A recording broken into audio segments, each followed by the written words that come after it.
রয়েছি সুস্মিতা সাহার বাড়িতে। দেখুন, আমরা গত কয়েকদিন ধরে অবগত হয়েছি এএসপি পলাশ সাহা তার সুইসাইড এবং সুইসাইড নোট আসলে কি লেখা ছিল আমরা সবাই পড়েছি, আমরা মোটামুটি সবাই কম বেশি জানি। তো তার ওয়াইফ, আজকে তার সাথে আমরা সরাসরি কথা বলবো, কারণ যতগুলো ঘটনা প্রচার হয়েছে, যতগুলো কথা ঘুরছে, তো এই কথাগুলো কতটা যুক্তিযুক্ত, কতটা সত্যি, আমরা পলাশ সাহার মায়ের কথা শুনেছি, তার স্টেটমেন্ট নিয়েছি। আমরা এবার তার ওয়াইফের, যেহেতু একটা বাড়িতে 3 জন মানুষ থাকতেন, এই 3 জনের বন্ডিংটা কেমন ছিল, আজকে পলাশ সাহাকে কেন সুইসাইড করতে হলো, আজকে এত অল্প বয়সে বিয়ে হয়ে কেন আজকে তাকে লাল টিপ না করে সিধি সাদা করে কেন তাকে একটা সাদা ওড়না পরে আজকে ঘুরতে হচ্ছে, এই কথাগুলো শুনবো। আপনার নাম? আপনার নাম? কি হয়েছে আসলে? আচ্ছা, আপনি একটু আমাকে বলুন যে আপনার হাজবেন্ডের, দেখুন অবশ্যই আপনার হাজবেন্ড বা সে সুইসাইড করেছে, এটা কাম্য নয়, কিন্তু সংক্ষেপে একটু যদি বলেন যে আসলে এমন কোনো ঘটনা ঘটেছিল যার জন্য তাকে সুইসাইড করতে হলো? প্রচন্ড মানসিক অশান্তিতে ছিল সে। মানসিক অশান্তি মানে কি আপনাদের দাম্পত্য জীবনে কোনো কলহ ছিল, দাম্পত্য কলহ ছিল দুজনের মধ্যে, কোনো অশান্তি? আমার আর আমার হাজবেন্ডের পার্সোনাল কোনো ইস্যু নিয়ে কখনোই ঝামেলা হয় নাই। তাহলে আপনার কোনোই সিরিয়াস কোনো ঝামেলা হয় নাই। বিয়ের প্রথম দিকে 1-2 বার হলেও সেটা খুব সামান্য, যেটা সব ক্ষেত্রেই হয়। স্বাভাবিকভাবে হয়ে থাকে প্রত্যেকটা হাজবেন্ড ওয়াইফের মধ্যে, সেটা খুব স্বাভাবিক ছিল। কিন্তু পরবর্তীতে 6 মাস 1 বছর পর থেকে আর কোনো ঝামেলাই হয় না আমাদের পার্সোনাল কোনো ইস্যু নিয়ে। আমার আর আমার হাজবেন্ডের মধ্যে কোনো সমস্যাই ছিল না। তাহলে সুইসাইড করার মতো এরকম একটা ঘটনা এরকম এসে গেল, এটা কেন হয়েছে আপনার দৃষ্টিতে? আমার শাশুড়ি মা, সে প্রথম থেকেই আমারকে চাইতো না বা আমাকে পছন্দ করতো না, বা তার কোনো একটা এথিক্স ছিল যে ঘরের বউ, বিয়ে হবে, বিয়ের পরে বাচ্চা নিবে, বউ থাকবে সংসার, আর বাচ্চা নিয়ে সে তার বাচ্চাকে নিয়ে, মানে আমার হাজবেন্ডকে নিয়ে সে থাকবে। সে যে 34-35 বছর বয়স আমার হাজবেন্ডের, সে 2.5 বছরে আমি দেখতেছি বিয়ের প্রথম 26 দিন জাস্ট আমাদের বাসা ভাড়া করতে যেই সময়টা, বাসা দেখতে যে সময়টা লেগেছিল, সেটাই শুধু সময়টা লেগেছে। 26 দিন পর থেকে আমার শাশুড়ি মাকে আমার হাজবেন্ড নিয়ে আসছে, সাথে নিয়ে আসার কথা ছিল, বাট বাসা পায় নাই খুঁজে। ঢাকার বাসা একটু খুঁজতে তো টাইম লাগে। বাট ওই 26 দিন থেকে আমি এই 2.5 বছরে প্রত্যেকটা দিন, একটা দিন সকালেও আমি দেখি নাই যে সে তার ছেলেকে খাওয়াই দেয় নাই। সে জাস্ট তার ছেলের জন্য যেটুকু ব্রেকফাস্ট তৈরি করা, যে তার ছেলে যতটুকু খাবে ততটুকুই রান্না করতো, অথচ ঘরে কিন্তু আমরা মাত্র 3টা মানুষ। সে তার ছেলেকে তার ব্রেকফাস্ট তৈরি করে খাইয়ে দিত, আর আমি আমার হাজবেন্ডটা ব্রেকফাস্ট করতেও পারতাম না, সে আমাকে করতেই দিত না। আমিও খুব শখ ছিল আমার হাজবেন্ডকে নিয়ে আমি সংসার করবো, আমার হাজবেন্ডকে আমি একটা পদ এক একদিন রান্না করে খাবো, কজ আমি তো জব হোল্ডার না, আমি স্টুডেন্ট, আমি নতুন বিয়ে করেছি, আমার স্বপ্ন ছিল, শখ ছিল, আমার শখ ছিল। আমার শাশুড়ি আমাকে সংসার করতে দিল না। না, কেন কোনো মা কেন চাইবে যে তার ছেলে সংসার সুখী না হোক, ভালো না থাকুক? এটা এটা আমি কোনো সমস্যা কি আসলে? আমার শাশুড়িকে দেখতাম বিয়ের প্রথম থেকে সে তার ছেলের জন্য খাবার তৈরি করে, শুধু তার ছেলে যেটুকু খেতে পারে সেটুকু রান্না করে তার ছেলেকে খাইয়ে দিত। আর আমি আমার ব্রেকফাস্ট আর আমার শাশুড়ির ব্রেকফাস্ট আমি পরে তৈরি করতাম। আমার হাজবেন্ড তখন ঢাকায় কর্মরত ছিলেন চাকরিতে, তো সে অফিসে যাওয়ার পরে আমি আমার শাশুড়ি আর আমার ব্রেকফাস্ট তৈরি করতাম। অথচ আমরা ঘরে মাত্র 3টা মানুষ। সে যদি একটু খিচুড়ি রান্না করতো তার ছেলের জন্য, জাস্ট ওই কটা চাউলই নিত, আর কটা চাল ডাল বেশি নিলে কিন্তু আমরা 3টা মানুষ মাত্র। আর নতুন বউ আমি তো এমন না যে খুব মানে বাড়িতে অনেক মানুষ, সে বয়স্ক মানুষ, সে 3টা মানে 5-6টা মানুষের রান্না করতেছে এমন না, সে বয়স্ক মানুষ, সে মাত্র 3টা মানুষের জন্য, একটা মানুষের জন্য রান্না করতেছে, আর বাকি 2টা মানুষের জন্য কয়েকটা চাউল নিলে সে এমন। আপনার শাশুড়ির মুখ থেকে আমরা এমন শুনলাম যে আপনি নাকি মারধর করেছেন বা করতেন আপনার হাজবেন্ডকে এবং আপনার শাশুড়িকে। এটা মিথ্যা কথা, এটা মিথ্যা কথা। এই যে আমার শাশুড়ি আমাকে, যেদিন আমার হাজবেন্ড সুইসাইড করে, এই যে আমাকে আমার শাশুড়ি আহত করছে, ইভেন আমার চুলের মুঠি ধরে অনেক চুল ছিঁড়ে ফেলছে, চুল টানতে টানতে আমার মাথা ঘাড় ব্যথা গেছে, আমার এই যে ঘাড়ের এই পাশেও দাগ আসছে চুলের এই দিক থেকে। তো না না, দেখুন এটা আসলে অবশ্যই কেউ এই যে আমার এই যে রক্ত বের হয়ে গেছিল, পরে আমি এখন শুকিয়ে গেছে, already এখন তো একদিন এই হয়ে যে গেছে। শুকিয়ে গেছে। আমার হাত মোড়ানো ছিল। মনে ছিল মানে আমার হাজবেন্ড, আমি যাতে তার মা আমাকে হিট করতেছে, আমি যাতে তার মাকে প্রোটেক্ট করতে না পারি, মানে আমি নিজেকে যাতে প্রোটেক্ট করতে না পারি, সেজন্য আমার মানে সে বয়স্ক মহিলা ছিল। আমার হাজবেন্ড ভাবছে যে আমি যদি তার মা আমাকে মারতেছে, আমি যদি তাকে একটা ধাক্কা মারি, সে তো পড়ে যেতে পারে, সেজন্য আমার হাজবেন্ড আমার হাত ধরেছিল। অথচ সে তার মাকে একবার বলে নাই যে মা তুমি ওকে এভাবে মেরো না, সে আমার হাত ধরে রাখছে। তো পরে আমি কি করলাম, আমার যখন খুব মানে একদম সহ্যের সীমা অতিক্রম হয়ে গেল, আমার চুল টানতে টানতে মাথা, যখন আমার মাইগ্রেনের প্রবলেম আছে, মাথা ব্যথা হয়ে গেল, চুল ছিঁড়ে যাচ্ছিল, আমি বুঝতে পারতেছিলাম যে একটা একটা করে চুল ছিঁড়তেছে খোপার মধ্যে থেকে, যে এটা টানলে যেটা হয়। তো তারপরে আমার হাজবেন্ড আর আমার শাশুড়িকে আমি জাস্ট, আমার হাজবেন্ড এরকম হাত ধরা ছিল, আমি দুই হাত কোনো রকম ভাবে একটু শক্ত করে এইভাবে দুজনকে আমার শাশুড়ি পিছনে, নিজেকে save করার জন্য। হ্যাঁ সেভ করার জন্য করলাম। তো আমার শাশুড়ি পিছনে যে দেওয়াল ধরলো, আর আমার হাজবেন্ড দেখলাম আমার হাজবেন্ড আর কি ওদিকে সরে গেছে, মানে আমার ধাক্কা লেগে ওদিকে সরে গেছে, আর ওদিকে ছিল দেওয়াল। তো আমার হাজবেন্ডকে আমি যাতে তার মাথাটা দেওয়ালে না লাগে, আমি জাস্ট, আমার ভাই হয় ও, আমার হাজবেন্ডের এইখানে হাত দিছি, কারণ ও তো হাতে ধরলে তো ওকে আমি ধরতে পারবো না, মাথা যে লাগবেই, সো দ্যাট আমি এইখানে ধরছি যাতে ওর মাথাটা না পড়ে। এর মধ্যে আমি যে ধরলাম ওর ঘাটটা ধরলাম, আমার শাশুড়ি এর মধ্যে আবার এসে আমার চুল টেনে আমার এত হাতে। কিছু কেন, মানে এত মারামারির পর্যায়ে চলে গেছে মাত্র এটুকু সময়, এত কেন এত কিছু, এত এরকম একটা আচ্ছা তাহলে তো আবার সেই শুরু থেকে বলতে হয়। আগের দিন আমার হাজবেন্ড, মানে যে সেদিন যে মারা গেল 7 তারিখ 6 মে সকালে, আমার হাজবেন্ড অফিসে যাওয়ার সময় কখনোই আমাকে বাই করতে পারতো না, টাটা বা বাই দেওয়া, যে ওয়াইফ সে আমার একটা বাই করে যায়, সেটা পারতো না, একমাত্র তার মায়ের জন্য, আমার শাশুড়ি মার জন্য সে পছন্দ করতো না, তাই যেদিনই করতো সে রেগে যেত। তারপর থেকে আমার হাজবেন্ড বাদ দিয়ে দিল বাই দেওয়া তার মায়ের সামনে।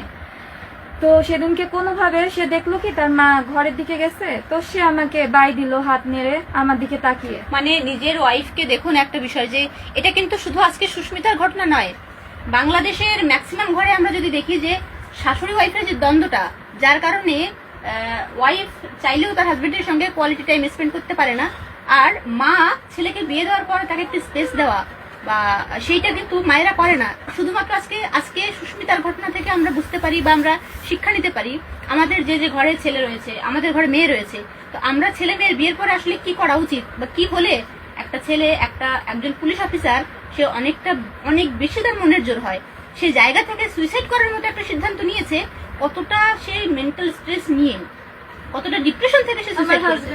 আমার হাজবেন্ড আমাকে খুব ভালোবাসতো, কিন্তু তার ভালোবাসা ছিল লুকানো। আমি যখন তাকে বলতাম, সে আমার থেকে অনেক সিনিয়র ছিল, তো আমি যখন তাকে বলতাম যে চলো একটু মরে মাথা থেকে একটু চা খেয়ে আসি, আমার সাফোকেটেড লাগতেছে, কজ আমাকে বাবার বাড়ি আসতে দিত না, আমার হাজবেন্ড চাইতো না আমি বাবার বাসায় আসি।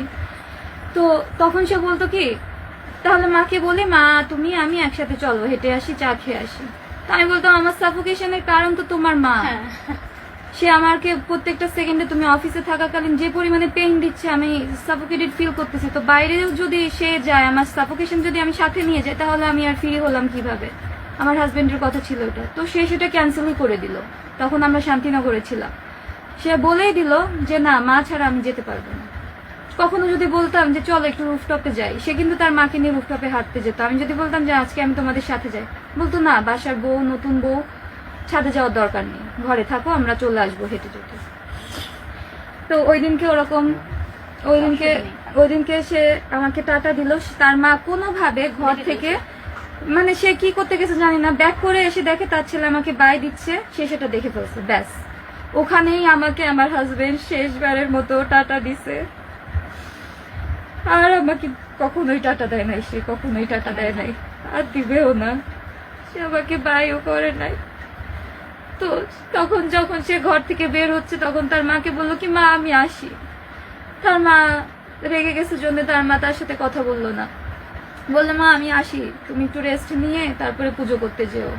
তার মা কথাই বললো না, সে তার ঘরে চলে গেল, আমার হাজবেন্ড চলে গেল বাইরে অফিসে। সে চলে যাওয়া শেষ শেষ যাওয়া বলতে আমাদের যে হ্যাপিলি একটা বাই দিয়ে যাওয়াটা, ওটাই ছিল তার শেষ যাওয়া।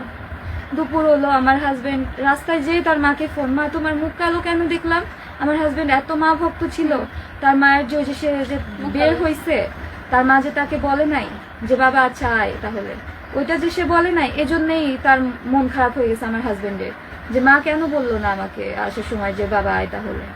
তো পরে আমার হাজবেন্ড রাস্তায় যেয়ে তার মাকে ফোন, আমি তো ঘরের মধ্যে ছিলাম, আমি শুনেছি যে সে তার মাকে ফোন দিছে, বলতেছে মা তুমি কেন রাগ করছো বা কিছু। আমি তো অ্যাজ ইউজুয়াল, আমি 2.5 বছর ধরে দেখতেছি, এগুলো আমার মুখস্থ হয়ে গেছে অলরেডি। তো সেই মুহূর্তে তার মা তাকে কারণ বলতেছে না, তাকে খুব প্রেশার দেয় তার মা, মানে বলতে চায় না, সে ওরকম রাগ হয়ে থাকে অনেক ঘন্টার পর ঘন্টা রাগ হয়ে মানে থাকে। যেটা আসলে আপনাদের একটা কমন হাজবেন্ড ওয়াইফের কমন প্রবলেম, যেখানে ওয়াইফ রাগ করে থাকে হাজবেন্ড উপরে, তুমি আজকে কেন আমাকে বাই করলে না, তুমি কেন, সেখানে সেই জায়গাটা সেই কাজটা তার মা করছে, হ্যাঁ। সে মুখ ফুলিয়ে রয়েছে তার ছেলের প্রতি। না না, সে তো তাকে বাই করে না এমন না, হ্যাঁ। আমাকে বাই করছে কেন, সেটাই তার তো। ছেলের বউকে কেন বাই করছে এটার জন্য তার রাগ। অথচ তার মাকে কিন্তু সে তৎক্ষণাৎই বাই করছে যে মা আমি আসি, তুমি সাবধানে থেকো, রেস্ট নিয়ে পুজো করতে যেও। তো পরে তার মাকে যখন সে ফোন দিল কারণ জানতে পারলো, কিন্তু আমাকে সে বলে নাই। পরে আমাকে সে বলতেছে, আমি যখন ফোন দিয়ে জানতে চাইলাম যে কি জানতে পারছো, তোমার মা কেন রাগ করলো, আমি দেখলাম সকাল থেকে তো হ্যাপি ছিল, সে তোমাকে খাইয়ে দিল। 2.5 বছর ধরে আমার স্বামীকে, আমার 34-35 বছর বয়স স্বামীকে, সে তার 12 বছরের সন্তান, বাবা হারা সন্তান যেমন ছিল সেভাবে সে খাইয়ে দিচ্ছে। আচ্ছা, আপনাদের মধ্যে আপনি তাকে খাইয়ে দেওয়া বা সে আপনাকে খাইয়ে দেওয়া এরকম কখনো হয়েছে?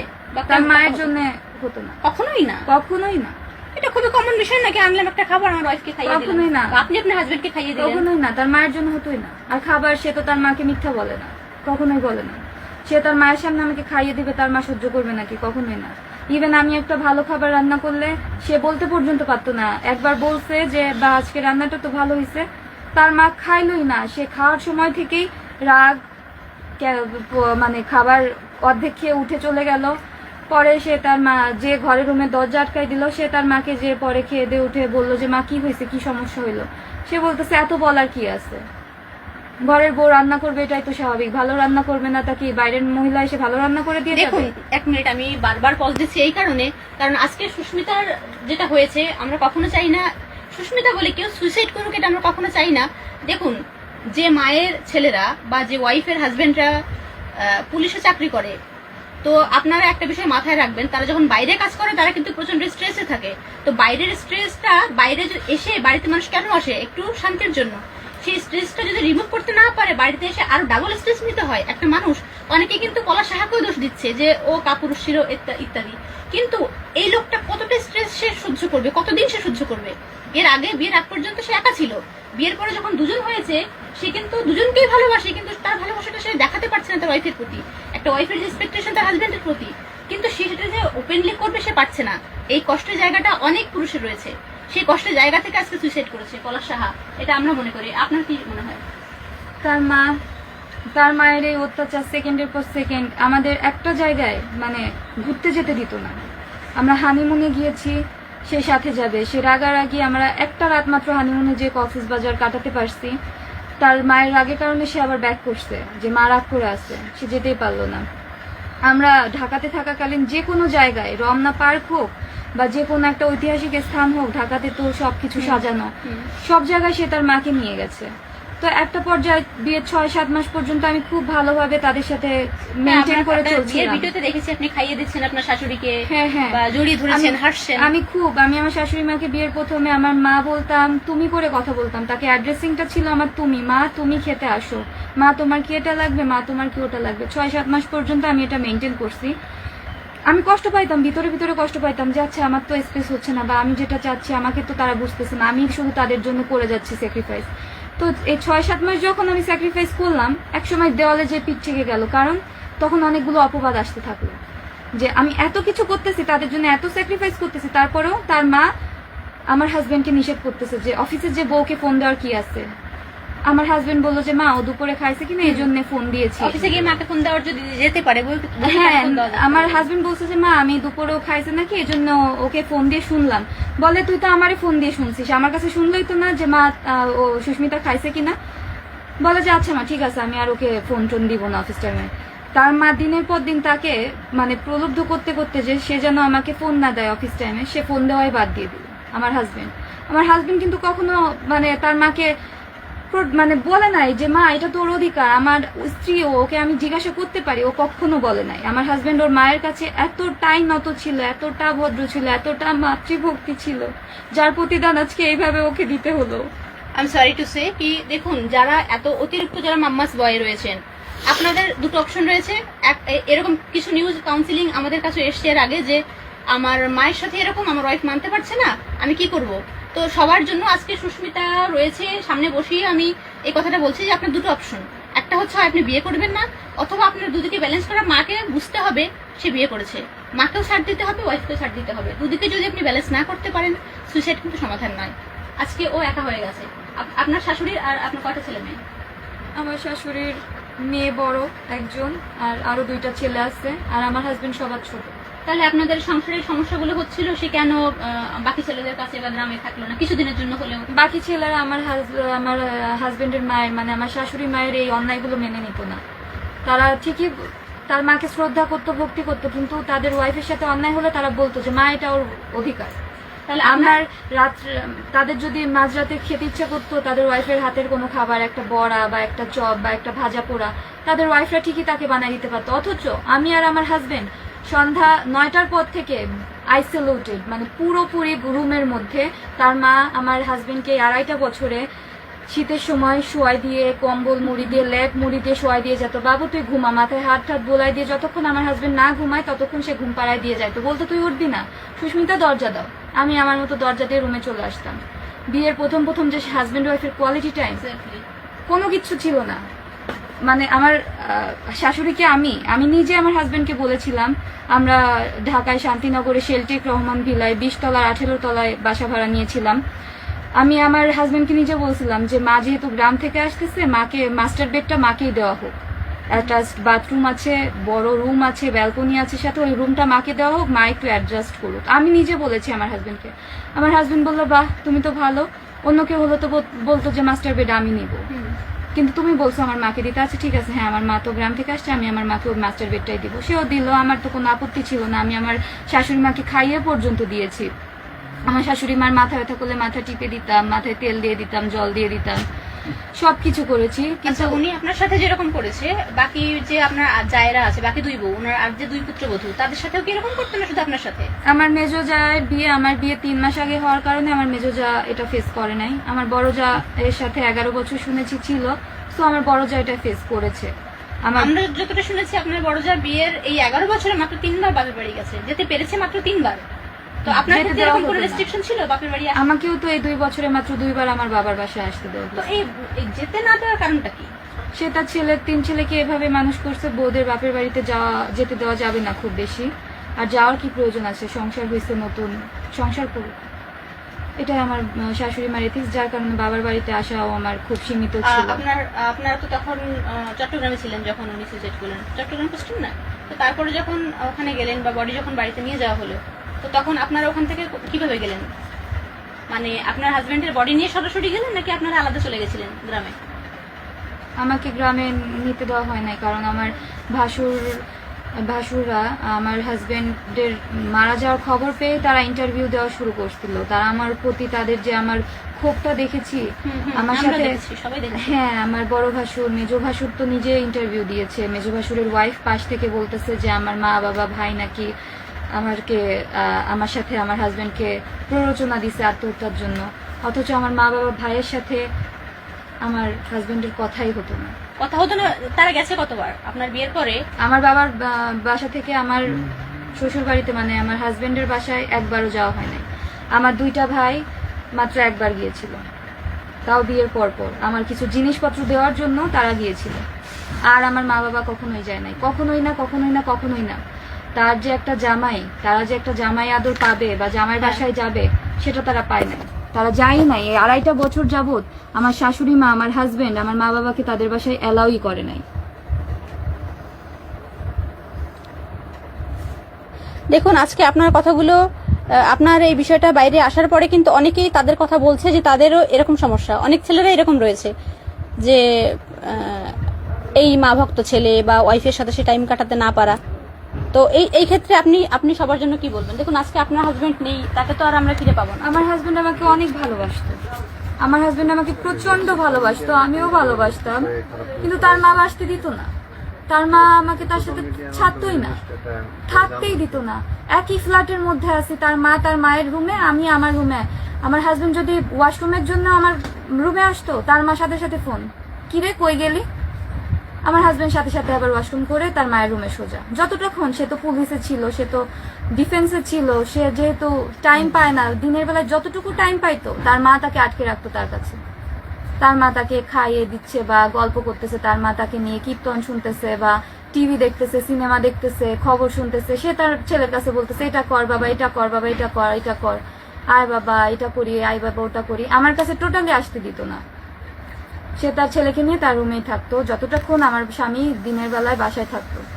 আমি আরেকটা কথা বলছি, দেখুন আমরা অলরেডি সবাই জানি যে পলাশবাবু এবং সুস্মিতার বয়সের গ্যাপ 10-এর বেশি। আমি এক্স্যাক্টলি এজটা বলছি না, কিন্তু মিনিমাম 10 বছরের গ্যাপ।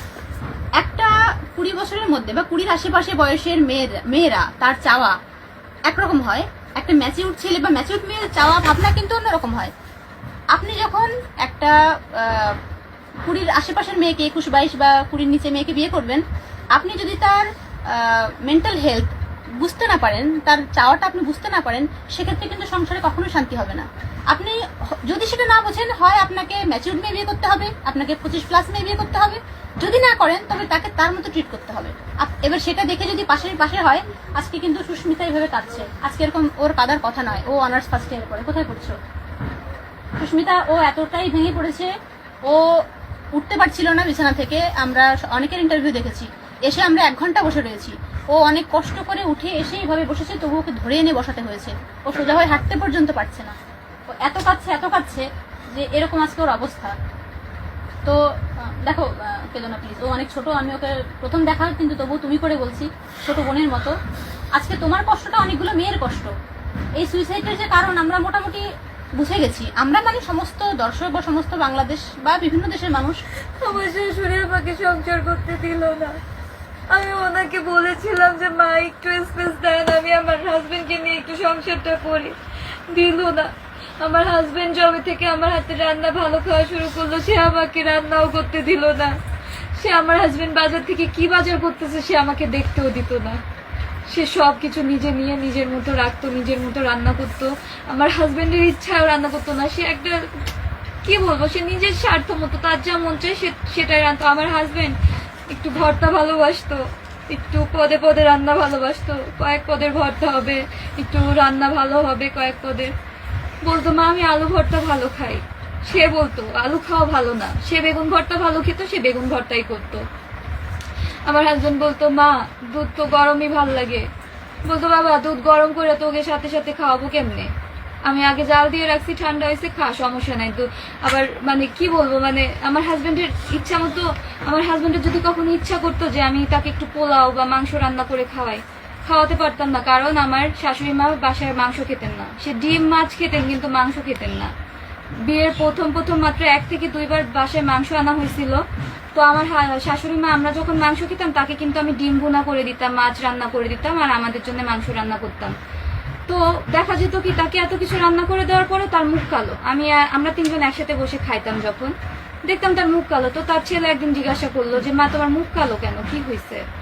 বলে যে তোরা মাংস খাচ্ছিস, মাংস খাওয়া কি ঠিক? তো আমার হাজবেন্ড তখন বুঝতে পারলো যে আচ্ছা আমার মা হয়তো আগে চাইতো, বা আমার মা এখন মাংস খেতে পারে না জন্য মা রাগ করে বা মায়ের লোভ যায়, সে এটা বলতো। তখন থেকে আমার হাজবেন্ড আমাদের বাসায় মাংস আনা বাদ দিয়ে দেয়। এই যে বাসায় যে এতগুলো কাজের মহিলা, এই যে ঢাকার বাসায় 2 জন কাজের মহিলা ছিল, আমরা শান্তিনগর যখন ছিলাম তখন একজন, আর রমনা পুলিশ কমপ্লেক্সে যখন ছিলাম তখন একজন। আবার এই বাসায় আছে মানে চিটাগাং যে বাসায় ছিলাম সে বাসায় কাজের লোক ছিল। কেউ বলতে পারবে না যে আমার হাজবেন্ড মাংস আনছে কোনোদিন, একমাত্র আমার শাশুড়ি মার কারণে। আমার শাশুড়ি মা বাসায় মাংস আনতে দিত না। অথচ আমার বয়স, আমার হাজবেন্ডের বয়স কিন্তু খাবার দাবারের। আমরা ইচ্ছা করলে আমরা বাসায়, আমি আমার হাজবেন্ডকে পোলাও রান্না করে খাওয়াবো, বিরিয়ানি রান্না করে খাওয়াবো, কিন্তু পারবো শুধু ভালো পারবোই না। মানে সে টোটালি করতেই দিবে না, আমাকে রান্না করতেই দিবে না। কারণ আমার হাজবেন্ড তাহলে আমার রান্নার স্বাদ পেয়ে যাবে। আমার হাজবেন্ড আমার যতদিন একটু নিরামিষও যদি রান্না করতাম খুব ভালো খেত আমার হাজবেন্ড আমার রান্না। আমাকে কখনো আমার হাজবেন্ডের রান্না করে খাওয়ানো হলো না, একটু পাত পেরে খাওয়াতে পারলাম না। দেখুন শুধু কোথাও বাইরে বের হলে আমার শাশুড়ি মা অলওয়েজ আমাদের সাথে বের হবে, অলওয়েজ বের হবে, কখনো স্পেস দেয় নাই আমাদের। সে বাইরে বের হয়ে তার ছেলের হাত ধরে হাঁটতেছে, অথচ আমি পিছন পিছন বা সামনে সামনে হাঁটতেছি। আমার হাজবেন্ড, আমার নতুন বিয়ে হয়েছে, আমার হাত ধরার অধিকার নেই। আমি যদি ভুল করেও কখনো হাত ধরে বসতাম, তখনই সে রেগে থেকে অস্থির। আমার শাশুড়ি মা হাত ছেড়ে, সে তার ছেলের হাত ছেড়ে দূরে চলে যাচ্ছে, নিজের মতো হাঁটতেছে। তার ছেলে বলতেছে, মা কি হয়েছে, আমার সাথে আসো। সে আসবে না। পরে আমার হাজবেন্ড বুঝতে পারলো যে আচ্ছা আমার হাত ধরছে জন্য আমার মা রাগ করছে, সে আমার হাত আর ধরতো না। একটা জায়গায় গেলে পরে সে অলওয়েজ গাড়ির মধ্যে তার ছেলেকে কথা বলতো আর বলতো, আমার সাথে কখনোই মানে একটু স্পেস দিত না যে তুই তোর ওয়াইফের সাথেও আসছিস, কথা বল, কখনো দিত না। বাইরে বের হলে সে তার ছেলের হাত ধরে হাঁটা থেকে মানে বাসা থেকে যে হাত ধরে বের হতো, বাসায় ঢুকতো হাত ধরে। তার মায়ের কথা ছাড়া সে একটা জায়গায় যেতে পারবে না। তার মা বলবে সন্ধ্যার মধ্যে বাসায় আসতে হবে, আমি সন্ধ্যার পরে বাসায় থাকবো না। সে যদি বিকেল 4টায়ও বের হয়, ঢাকাতে তো কত জ্যাম, দেখা গেল সে পৌঁছাইছে 6টার সময়, কি বলবো কোথায় পৌঁছাইছে, জগন্নাথ হলে সরস্বতী পূজা একবার 4টায় বের হয়েছে, পৌঁছাতে পৌঁছাতে বেজে গেছে 6:30। তার মা গেটে ঢোকার আগে বলতেছে ব্যাক কর, সন্ধ্যা হয়ে গেছে। এতগুলো টাকা খরচ করে আমরা জগন্নাথ হলে গেলাম সরস্বতী পূজা দেখার জন্য, দেখতে পারলাম না। তার মার কথাই আমার হাজবেন্ড আবার ব্যাক করলো। এক দিদি বলছে যে আপনার শাশুড়ি আপনাকে শুধু প্রতিযোগীই ভেবেছে, কখনো পুত্রবধূ ভাবতে পারেনি।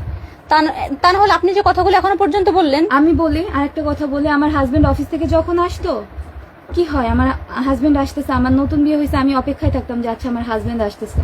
যে কলিং বেল পেতাম, শব্দ পেতাম, আমি দৌড়ে যেতাম আর হাজবেন্ডের দরজা খুলতে। আমার শাশুড়িও দৌড়ে আসতো। একদিন দেখলাম কি, মানে আমার রুম থেকে সোজা যেয়ে আমার শাশুড়ির রুম ক্রস করে তারপরে মেইন গেটে যে দরজা খুলতে হয়, আমার শাশুড়ি আমাকে ধাক্কা মেরে দিয়ে তার ছেলে দরজা খুলে দিল। সেদিনকার পর থেকে আমি আর আমার হাজবেন্ডের দরজা খোলার জন্য কখনো দৌড়াই নাই। আমার শাশুড়ি আগে যে দরজা খুলতো তারপর আমি যেতাম। আমি আমার হাজবেন্ডের সামনে একটা গ্লাস বাইরে থেকে আসছে, একটা গ্লাস জল ধরলে আমার শাশুড়ি আর একটা গ্লাস জল এনে ধরতো। মানে সে জাস্ট প্রতিযোগিতা করতো যে দেখবো যে আমার ছেলে আমার হাতে জলটা নিচ্ছে না তোর হাতে জলটা নিচ্ছে। ঠিক এখন আমার হাজবেন্ডের তো মাতৃভক্তি, বা কোনো ছেলে কি চায় যে বউয়ের মা জল ধরে দাঁড়ায় আছে, সে কি পারে বউয়ের হাতে জলটা নিতে? পারে তো না। সে বলতো সুস্মিতা তুমি জল রেখে দাও, আমি পরে খাচ্ছি, মা দাও জল দাও। এটা হচ্ছে আমার হাজবেন্ড। সে এত মাতৃভক্তি, এত ভালোবাসতো। সে তার মায়ের স্বপ্ন পূরণের জন্য, তার মায়ের প্লেনে ওঠার স্বপ্ন ছিল, সে তার মাকে প্লেনে উঠাইলো। ঢাকা থেকে চিটাগাং প্লেনে নিল, চিটাগাং থেকে ঘুরিয়ে টুরিয়ে তার মাকে প্লেনে করে ঢাকা এনে পৌঁছালো। আবার তার মায়ের শখ ছিল অ্যান্ড্রয়েড ফোনের। এখনো স্টিল আমার শাশুড়ি মা 2টা ফোন ইউজ করে, একটা বাটন সেট, একটা অ্যান্ড্রয়েড সেট। তো অ্যান্ড্রয়েড সেটটা আমার শাশুড়ি মা যখনই ইচ্ছা প্রকাশ করলো যে সে অ্যান্ড্রয়েড সেট ইউজ করবে, আমার হাজবেন্ড বেতন পেলো, আমার হাজবেন্ড খুব সৎ মানুষ ছিল, বেতন পেলো সাথে সাথে 15 দিনের মধ্যে তার মা, মানে বেতন যখন তার মা ইচ্ছা পোষণ করছে তার 15 দিন পরে সে বেতনটা পাইছে। বেতন পাওয়ার সাথে সাথে ওই দিনই বেতন পেয়ে হাতে পেয়ে ওই দিন দুপুরেই সে অফিস শেষে তার মায়ের জন্য ফোনটা নিয়ে আসছে, কিনে অ্যান্ড্রয়েড সেট নিয়ে আসছে, তার মায়ের হাতে দিচ্ছে। তার মায়ের কথা কি হবে যে বাবা ফোন আনছিস? এটা না, তার মায়ের হাতে ফোন দেওয়ার সাথে সাথে তার মায়ের প্রথম কথা ছিল তোর বউকে যে ফোনটা দিছিস ওইটা বেশি দামি না আমার ফোনটা বেশি দামি। আপনার ঘটনা শুনছে যারা অলরেডি এখন 1,500 আরো বেশি 2000 লাইভে রয়েছে, যুক্ত রয়েছে আপনার সাথে, আপনাকে সাপোর্ট করে। তার কারণ দেখুন, আমি বারবার বলছি আজকে সুস্মিতার ঘটনা শুধু একা সুস্মিতা নয়, আমাদের গ্রাম বাংলায় ঘরে এমন এমন হাজার হাজার হাজার হাজার সুস্মিতা আছে যারা তার কথাটা বলতে পারে না, যারা নিজেকে এক্সপ্রেস করতে পারে না। তো সুস্মিতা আরেকটা কথা কি, শুধু ভালো ছাত্র হলে, অবশ্যই পলাশবাবু ভালো ছাত্র ছিলেন বলে তিনি বিসিএস ক্যাডার হয়েছেন, কিন্তু শুধুমাত্র ভালো ছাত্র হলে কিন্তু সংসার মেনটেন করা এটা হয় না। মাকে ওয়াইফকে ব্যালেন্স করা, এবং উনি যে কাজটা করতেন, ওর কতটা কষ্ট, একটা বাচ্চা একটা মেয়ে, ওর কতটা কষ্ট মনে জমে রয়েছে, যার কারণে ও নিজেকে গুটিয়ে নিয়েছে আসলে। তার পক্ষে যখন তার ছেলে কত খুশি করে আনছে যে মায়ের আমি একটা স্বপ্ন পূরণ করলাম, একটা অ্যান্ড্রয়েড সেট এনে দিলাম। তার মায়ের মুখে, মানে তার মায়ের হাতে যখন ফোনটা দেওয়ার পরে তার মায়ের মুখ থেকে সে যখন ওই কথাটা শুনলো, তার নিজের ফোন, সে যে ফোনটা ইউজ করতো তার ফোনটা হাতে ছিল, হাত থেকে ফোনটা পড়ে গেল, যে মা এটা কি বললো। বাট তার মাকে আবার সে বুঝতে দেয় না। তার মা বললে যে ফোন পড়ে গেল কেন, বলে যে মা সিলেট কেটে ফোন পড়ে গেছে। সেই আমার হাজবেন্ড আমাকে রাত্রিবেলায় বলতেছে, দেখছো আমার মায়ের মেন্টালিটি, আমি ফোন এনে দিয়েছি, সে জিজ্ঞাসা করতেছে তোমার ফোন দামি বেশি, তোমাকে যেটা কিনে দিয়েছি নাকি তার ফোন দামি বেশি। আমি বললাম তাহলে বোঝো তোমার মা তোমাকে ঠিক কতটা ভালোবাসে, তোমার মা কি আদৌ তোমাকে ভালোবাসে নাকি সে তার স্বার্থকে ভালোবাসে। তুমি যে এই আমি বললাম উনি সুইসাইড নোটে লিখেছিলেন যে স্বর্ণ আপনার আর বাদ বাকি সবকিছু আপনার মায়ের, সরি আপনি শাশুড়ি। তো এই বিষয়টা আপনি একটু ক্লিয়ার, মানে আপনি তো জানতেন না, কারণ সুইসাইড করে দিয়েছে তার ভাবনার জায়গা থেকে, এটা আপনি কি বুঝলেন আপনার জায়গা থেকে আপনি বলবেন। আমার হাজবেন্ড জানতো, তার 2 ভাইকে চিনতো, তার দিদিকে চিনতো, তার মাকে চিনতো, তার পরিবার কি পুরোটাই ওনার টাকা চলতো? আমি এমন শুনেছি, এটা অনেক চলতো, অনেক। আমার বিয়ে অব্দি অনেকটাই আমার বড় ভাসুর শুনেছি যে আমার হাজবেন্ড যখন ছোট ছিল আমার বড় ভাসুর সংসার টানতো, বাট আমার হাজবেন্ড যখন এস্টাবলিশ হলো তখন থেকে আমার হাজবেন্ডের অনেক কন্ট্রিবিউশন ছিল তার ফ্যামিলিতে। তো এই যে যেমন আমাদের বিয়ে অব্দিও আমার হাজবেন্ড ফ্ল্যাট বাসায় তাদের ভাইকে তার মাকে রাখতো। আমার বিয়ের পরে তার মাকে যখন নিয়ে আসলো তার মা বললো যে এখন আর বাসার ভাড়া দেওয়া লাগবে না, আমার তো বাসা আছে। তো তার ভাইরা চলে গেল, আর এক ভাই ফ্ল্যাটে থাকে আর বড় ভাই চলে গেল। তো আমার হাজবেন্ড অনেকটাই কন্ট্রিবিউশন ছিল। আমার মেজো ভাসুরকে সে মানে আমার মেজো ভাসুর খুব বেশি কিছু করতে পারে না, অথচ সে বিয়ে করছে, তার বিয়ের খরচটাও আমার হাজবেন্ড বলছে যে সে অনেকটা আপনি অনেকটা দেখুন, এখনো পর্যন্ত উনি কিন্তু যথেষ্ট রেখে রেখে বলছে। দানি হুজুরের কাছে যতটা খবর আছে যে উনি মেইনলি মানে 90% খরচ উনি বহন করতেন। আমি জানি না সত্য মিথ্যা, কিন্তু এটা আমাদেরকে অনেকে বলেছেন যে ইভেন আমার শাশুড়ির যে আমার বিয়ের আগে আমার বড় ভাসুরের কাছে থাকতেন, আমার শাশুড়ির ওষুধপত্র থেকে শুরু করে ডক্টর দেখানো থেকে শুরু করে জামা কাপড় যা লাগতো যাবতীয় সবকিছু আমার হাজবেন্ড বহন করতো। আমার হাজবেন্ড আমাকে নিচে বলে গেছে যে এটা আমার মায়ের খরচ, আমি বাদ বাকি সবকিছু আপনার শাশুড়ির। এই বাদ বাকিটা কি? বাদ বাকি সবকিছু সে কন্ট্রিবিউশন করতো সংসারে, আর কিছু তো ধরেন তার বড় ভাই, হ্যাঁ তার বড় ভাই কিছুটা মানে কন্ট্রিবিউশন ছিল। বলেন ননদকে বলেন কোঅর্ডিনেট করতে। ননদ আমাকে পছন্দ করে তার ভাইয়ের বউ করছে।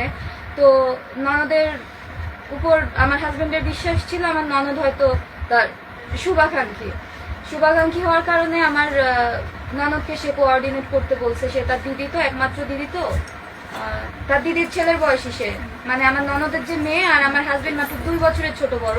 সো দ্যাট তার দিদি তাকে ছোট থেকে ছেলের মতো করে মানুষ করছে, সেজন্য সে তার দিদিকে বলে গেছে কোঅর্ডিনেট করতে, তার দিদির প্রতি আশা রেখে। তো আপনার হাজবেন্ডের মৃত্যুর পরে আপনার ননদ বা আপনার শাশুড়ি ভাসুরদের ওই ভূমিকাটা বলেন, যখন জানতে পারেন প্রথমে তো আপনাকে ফোন করা হয়েছে, অ্যাজ এ ওয়াইফ আপনার কাছে ফোনটা আসবে, তো তারপরে তাদের বাড়িতেও জানানো হয়েছে। হ্যাঁ, আমার হাজবেন্ড জানতো যে তার ভাই তার দিদিরা কখনোই আমাকে আমার হাজবেন্ডের সম্পত্তি কি একটা কড়ি পয়সাও দিবে না। আমার হাজবেন্ড তার ফ্যামিলিকে চিনতো, তো সে কারণে সে উল্লেখ করে দিয়ে গেছে যে যতটুকু স্বর্ণ, মানে স্বর্ণ যেটুকু আছে সেটুকু যেন আমি নিয়ে যাই, আর তার যে জমি আছে ব্যাংক ব্যালেন্স যা আছে, বা এই যে সে যে লিখে গেছে যে স্বর্ণবাদে যা কিছু আছে তা সব তার মায়ের। স্বর্ণের কথা উল্লেখ করছে, সে এমন ভাবে উল্লেখ করে আমাকে দোষী সাব্যস্ত করে দিয়ে গেছে যে সে অ্যাজ ইফ সে একটা এসপি ছিল। দেশবাসী সবাই ভাবতেছে যে সে একটা এসপি, তার মানে তার ভরি ভরি গহনা ছিল, বাট না, যা গহনা ছিল সেটা আমার বিয়ের ভিডিও ফেসবুকে এখন ভাইরাল। বিয়ের ভিডিওতেই আপনারা চেক করলে পাবেন যে সে একটা প্লেটে যতটুকু স্বর্ণ দিছে ততটুকুই।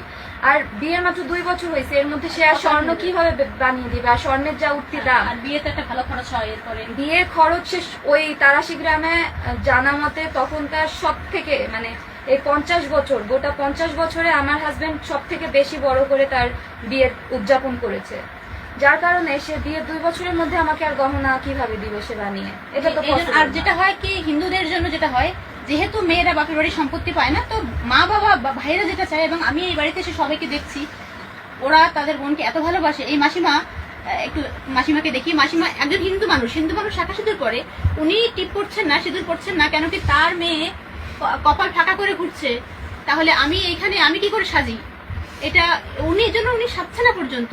তো সেই জায়গা থেকে বিয়ের সময় সব মা বাবাই চায় যে আমি যতটুকু পারি মেয়েকে ওই সময় দিয়ে দেওয়ার, তাতে করে এটা আমরা ধরেই নিতে পারি ওকে যে গয়নাটা নিতে, অনেকে জিজ্ঞেস করছেন গয়নার বিষয়ে, তো ওকে যে গয়নাটা নিতে বলা হয়েছে তার উনি তো ওনার ওয়াইফকে দেবেনি, কিন্তু এইটুকু সময় সম্মানটাই বাপের বাড়ি থেকে দেওয়া, এটা খুব সম্ভব।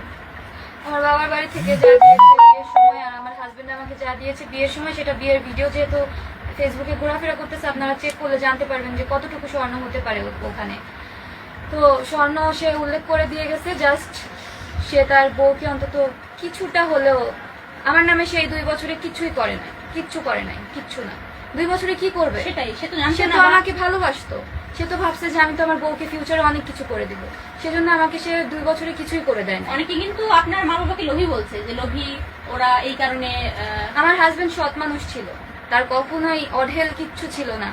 তার ক্যারিয়ার জগতের প্রত্যেকটা মানুষ, প্রত্যেকটা অফিসার তার জন্য চোখে জল ফেলছে, প্রত্যেকটা মানুষ তার জন্য জল ফেলতেছে যে এরকম সৎ মানুষ কিভাবে মারা যায়। ক্যারিয়ার সে লাভ করছে প্র্যাকটিক্যালি ব্যাপারে। আমার হাজবেন্ড 8টা সরকারি চাকরি পুরোপুরি কোয়ালিফাইড ছিল, আর যে 4টা, মোট সে 12টা চাকরি ইন্টারভিউতে উত্তীর্ণ হয়ে গেছিল, বাকি 4টা সে বাইবাতে যায় নাই, কজ 8 নাম্বার চাকরিটাই তার পুলিশ ক্যাডারে ছিল, যার কারণে বাদ বাকি আর 4টার ভাইবাতে সে যায় না, বাইবাতে সে যায় নাই, অ্যাটেন্ডই করে নাই। তো আমার হাজবেন্ড এত ট্যালেন্টেড, এত সৎ মানুষ ছিল, প্রত্যেকটা মানুষ তার জন্য প্রত্যেকটা দেশ কাঁদতেছে। হ্যাঁ। একমাত্র তার মায়ের এই অশান্তি, মানসিক অত্যাচারের কারণে আমার হাজবেন্ড আজকে নেই। আমার আজকে এই দিনটা দেখতে হলো, আমার আজকে তার জন্য এইভাবে সামনে আসতে হলো। আমার হাজবেন্ড কখনো চাইতো না আমাকে কেউ দেখুক, আমাকে সে খুব প্রোটেক্ট করে রাখতো, এত ভালোবাসতো আমাকে, তার মতো করে কেউ ভালোবাসবে না। তাই কি বাসে রে মা? সে আমাকে সম্পূর্ণ নিঃস্ব করে দিয়ে চলে গেল, এগুলো গুলি গেল। সে তো ঠিকই এখন তার 2 ভাইয়ের উপরে তার মায়ের দায়িত্বটা দিল, সে তো আমাকে একটু স্পেস দিতে পারতো। সে তো দেখলো 2-2.5 বছর ধরে মেয়েটা কি পরিমাণ স্যাক্রিফাইস করতেছে, প্রত্যেকটা সেকেন্ডে সে আমাকে আশা দিয়ে রাখতো যে আমার মা করতেছে করুক, আমি আজকে বলবো না, কালকে বলবো, কালকে বলবো না, পরশুদিন বলবো, এই আশা দিয়ে সে আমাকে রেখেছে। আর আমি তাকে তো প্রচন্ড ভালোবাসতাম, আমি তার মুখের দিকে তাকিয়ে তার কথার উপর ভরসা করে থেকে গেছিলাম। পরে যখন দেখলাম 6 মাস গেল, 1 বছর গেল, 1.5 বছর গেল, 2 বছরের অ্যানিভার্সারি চলে গেল। আপনি কি আপনার ফ্যামিলি ক্রাইসিসের কথা আপনার বাপের বাড়ি মা বাবাকে বলতেন? না, তখন আমি শুনেছি আপনার ভাইয়ের কাছে যে আপনি না, আমি বলতেন না। বলতাম না, কারণ আমার হাজবেন্ড এত উচ্চপদস্থ একজন কর্মকর্তা, আমি যদি তার সংসারে থেকে এরকম অশান্তিতে আসি, আমাকে আমার শাশুড়ি খেতে পর্যন্ত দিত না, আমার শাশুড়ি আমাকে খেতে পর্যন্ত দিত না। আমার বাবা মাকে আমি কি বলবো যে তারা এত উচ্চপদস্থ কর্মকর্তার কাছে তার মেয়েকে পাত্রস্থ করে, তার মেয়ে এই অবস্থা, সেজন্য আমি আমার হাজবেন্ডের সম্মানের কথা ভেবে আমি বলতাম না। মেয়েরা বলে না। অনেকে যেটা বলছেন যে ও বাচ্চা মেয়ে, অথবা পড়াশোনা মাত্র এসএসসি পাস করেছে, ও কি বুঝবে, ওর হাজবেন্ডের র্যাঙ্ক ও কি বুঝবে, ও বোঝে না ওর হাজবেন্ড। যেহেতু আপনার শাশুড়ি স্টেটমেন্ট দিয়েছে যে আপনি মেরেছেন তাদেরকে, এই কারণে ওরা কি বলছে যে কিন্তু ওর এটুকু কথা, অনার্স ফার্স্ট ইয়ার না, আমি এইচএসসি দিয়ে অ্যাডমিশন নিচ্ছি এবার। আমার মাত্র ও জাস্ট এসএসসি পাস করেছে, তো তারপরে ও কিন্তু যথেষ্ট ট্যালেন্টেড, আমরা কথাতে বুঝতে পারছি। তো সেই জায়গা থেকে এটা কেউ ভাববেন না, যারা দোষারোপ করছেন, অনেকে কমেন্ট করছেন 2 পক্ষের কাদা ছড়াছড়ি। দেখুন, আপনার ঘরে সমস্যা রয়েছে, এই সমস্যাটা আপনি যদি কাটিয়ে উঠতে না পারেন, তাহলে কিন্তু সমস্যাটা বাড়তে বাড়তে অনেক বড় আকার ধারণ করে। তাই ওর ফ্যামিলির, ওর 2টা ভাই, ওর মা, ওর বোন, ওর ভাগ্নে, ওর ভাগ্নি, প্রত্যেকটা মানুষের কাছে আমি হেল্প চাইছি, প্রত্যেকটা মানুষের কাছে আমি দিনের পর দিন হেল্প চাইছি, যেহেতু ওরা আমার হাজবেন্ডের বাড়ির মানুষ, ভাই হয়, ওরাই আসল পরিবার। পুরাই আসল পরিবার। ওরা আমার শ্বশুর বাড়ি তো আমার হ্যাঁ, অবশ্যই। বিয়ের পরে আমার শ্বশুর বাড়ি তো তাদেরকে আমি জানাইতাম, আর আমার ননদ যেহেতু আমাকে পছন্দ করে নিছে তাকেও জানাইতাম, কিন্তু তারা কেউ না হেল্প করে নাই, তারা কেউ হেল্প করে নাই। তারা দেখতেছে যে তাদের মায়ের এত সমস্যা। আমার বড় ভাসুরের সাথে যেহেতু, বড় ভাসুর আর বড় ভাসুরের বউয়ের সাথে যেহেতু আমার শাশুড়ি মা 11 বছর ছিল, আমার বড় ভাসুর কিন্তু ঠিকই জানতো। আমার বড় ভাসুরের রেকর্ডও আছে আমার কাছে, যে সে তার মায়ের সম্পর্কে আমাকে কি সব বলছে, সব রেকর্ড আছে আমার কাছে, ফোন রেকর্ড আছে। কি কারণে যে ঈশ্বর আমাকে তখন সেই রেকর্ড গুলো আমাকে করাই রাখছিল আমি জানি না। আর হয়তো আজকের দিনটা আসবে, তাই হয়তো আজকের দিনটা আসবে সেজন্য। বাট আমার বড় ভাসুর সবকিছু জেনে বুঝেও কখনো হেল্প করে নাই। সে তার একবারও তার মাকে বলে নাই যে মা, ওরা তো নতুন বিয়ে করছে, তাহলে তুমি কিছুদিনের জন্য, 15 দিন বা 1 মাসের জন্য হলে আমার কাছে চলে আসো, ওরা নিজেদের মধ্যে একটা বোঝাপড়া করে নি। আমার ননদও হেল্প করে নাই। এক পর্যায়ে আমার ননদের সাথে আমার কন্ট্যাক্ট বন্ধ হয়ে গেল, কারণ আমার ননদ আমার সাথে কথাই বললো না। সে আমাকে বলতো তুমি মানায় নাও, আমার মার বয়স হয়েছে, আমার মা এরকম। না না, বয়স তো খুব বেশি বয়স হয়েছে তো আমরা দেখছি না। ওনার তো উনি খুব বেশি থুতথুরে বুড়ি হয়ে গেছে এমন তো না। আমার শাশুড়ি মার বয়স হয়েছে কি সে খুব নিজেকে গুছিয়ে রাখা না, আমার খুব পছন্দ হতো আমার শাশুড়ি মাকে প্রথম যে সে নিজেকে খুব গুছিয়ে রাখে। হয় না কিছু কিছু মহিলা বয়স হলে তো তাদের দিক বিদিক থাকে না, বাট আমার শাশুড়ি মার খুব ভালো মতো নিজেকে টিপটপ রাখতো, শাড়ি পরতো, সুন্দর সুন্দর পোশাক আশাক। আজকে আপনি জাস্ট 20-র কাছাকাছি বয়স, সেখানে আপনি একটা সাদা ওড়না মুড়িয়ে এখানে আজকে বসেছেন ক্যামেরার সামনে। আর আপনার শাশুড়িকে আমরা দেখুন, আমরা কাউকে ছোট করছি না, এখানে কেউ দা নিউজের শত্রু না, কেউ মিত্র না, আমরা সত্যিটার সামনে আসুক এটা চাই। সেই জায়গা থেকে আপনি আজকে আমি দেখছি আপনার কান খালি গলা খালি কোথাও কিছু নেই। আর ইনি কিন্তু খালি আমার হাতে শাখা বলা ছিল, আমার হাজবেন্ড নিয়ে গেছে। আমার কপালে সিঁদুর ছিল, আমার হাজবেন্ড নিয়ে গেছে। আমি আর কি পরবো? ওগুলোই তো আমার অলংকার ছিল, ওগুলোই তো আমার অলংকার ছিল। আমার আর কি লাগতো? আর তো কিচ্ছু লাগতো না। আমি একটু গয়না পরলে, কখনো যদি আমি ইমিটেশনেরও গয়না পরতাম, আমার শাশুড়ি আমার হাজবেন্ডকে খোঁচা মারতো, এই কি রে স্বর্ণ কই পাইলো? আমার হাজবেন্ড বলতো কি না এগুলো তো ইমিটেশন, ওর বিয়ের আগে ও বাবার বাড়ি থেকে নিয়ে আসছে ইমিটেশনের গয়না পরছে ও। আমার শাশুড়ি সহ্যই করতে পারতো না, আমি শুধু হাতে একটা শাখা আর আমার কপালে সিঁদুর থাকতো আর টিপ থাকতো আমার হাজবেন্ডের জন্য, যেটা পরতাম।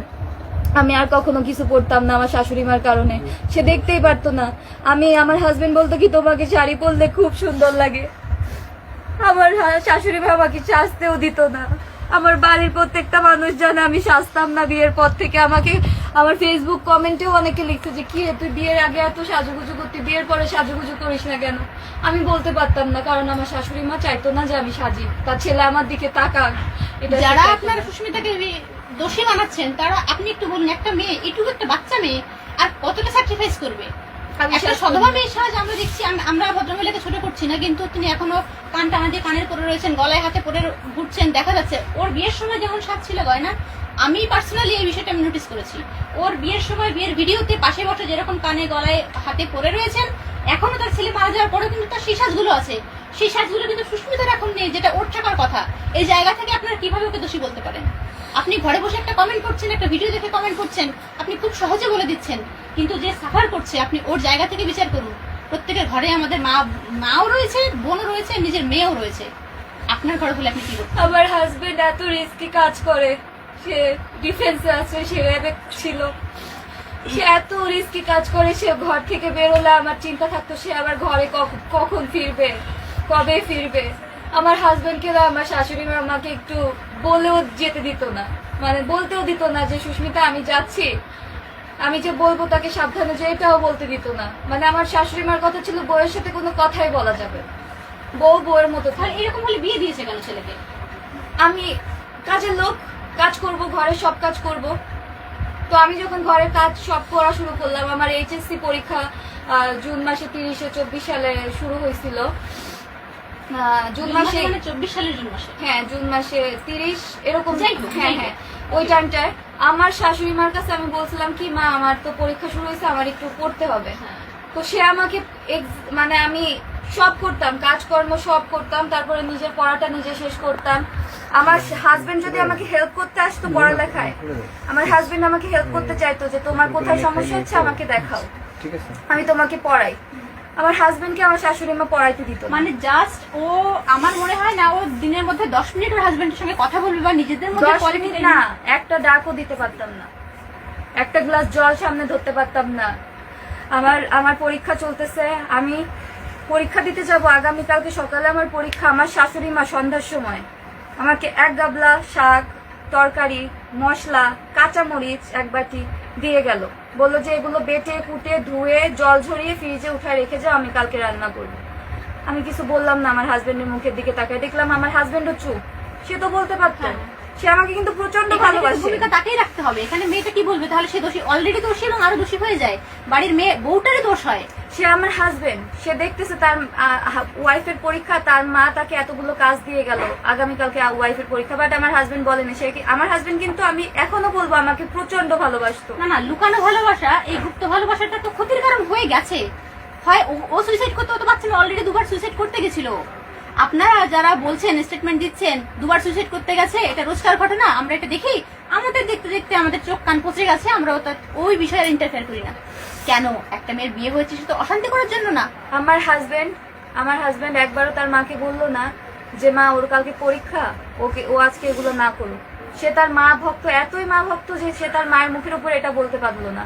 অথচ রাতে আমাকে ভালোবাসতো বিধায় আমাকে বললো কি, তোমার তো খুব কষ্ট হয়ে গেল, কালকে পরীক্ষা, পড়ালেখা করে এতগুলো কাজ করে আসলো, তোমার তো খুব কষ্ট হয়ে গেল।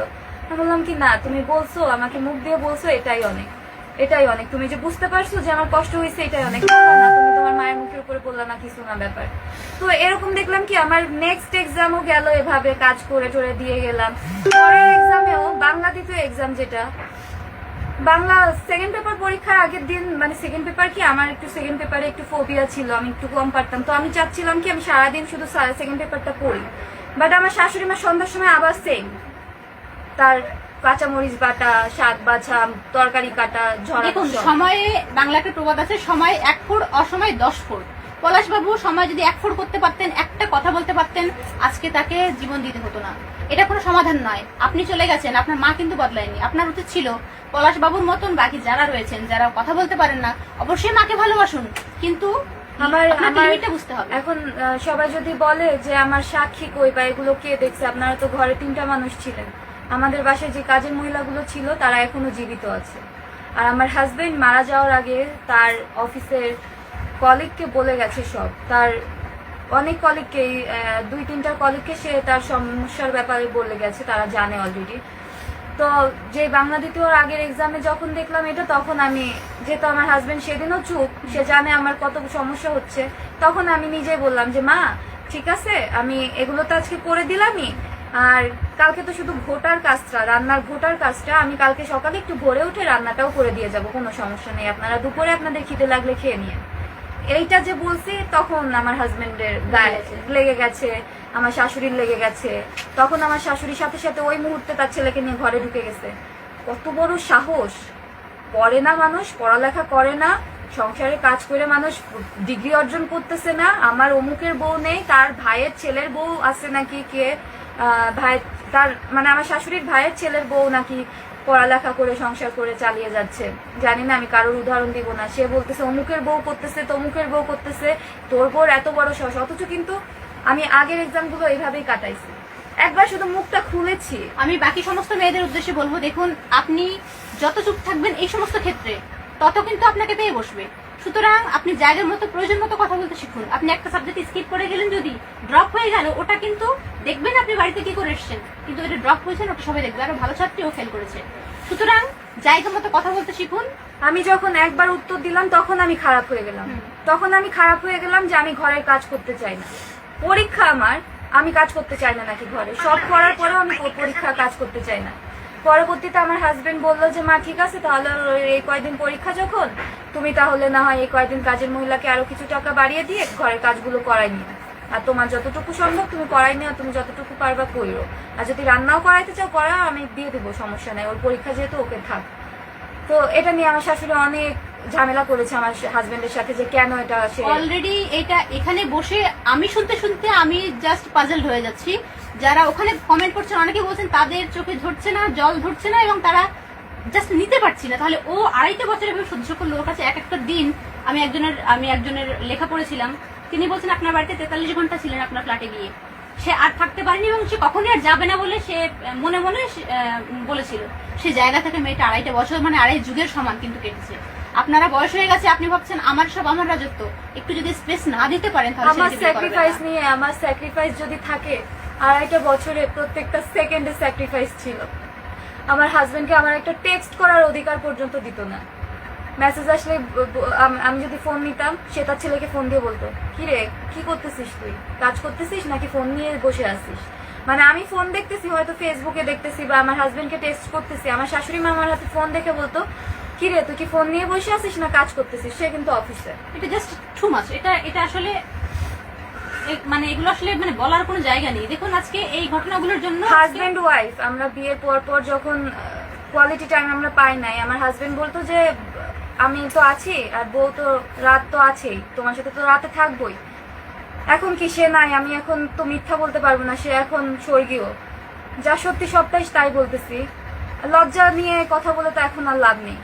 সে আমাকে বলতো সে আমাকে টাইম দিবে রাতে, তো রাতে যখন টাইম দিত, একদিন আমরা হাজবেন্ড ওয়াইফ ঘরের মধ্যে কি করতেছি না করতেছি, তাকে তো মাস্টার বেড দিয়ে দেওয়া হয়েছে, তার ঘরের মধ্যেই ব্যালকনি বাথরুম সব, তার তো আমাদের ঘরের সামনে আসার কোনো প্রশ্নই ওঠে না। অথচ আমাদের ঘরের লাইটটা জ্বালাইছি, সে তৎক্ষণাৎই দরজায় লাথি ধাক্কা মানে মানে কিল ঘুষি দরজা ভেঙে ফেলতেছে আমার শাশুড়ি বাইরে থেকে।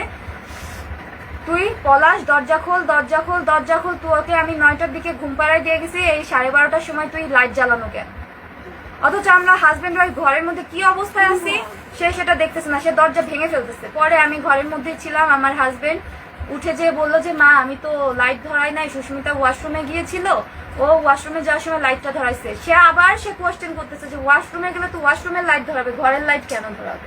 কি অবস্থা! আমরা হাজবেন্ড ওয়াইফ ঘরের মধ্যে আছি, তাও তাকে বলতে হবে আমরা রাতে কেন লাইট ধরাইলাম।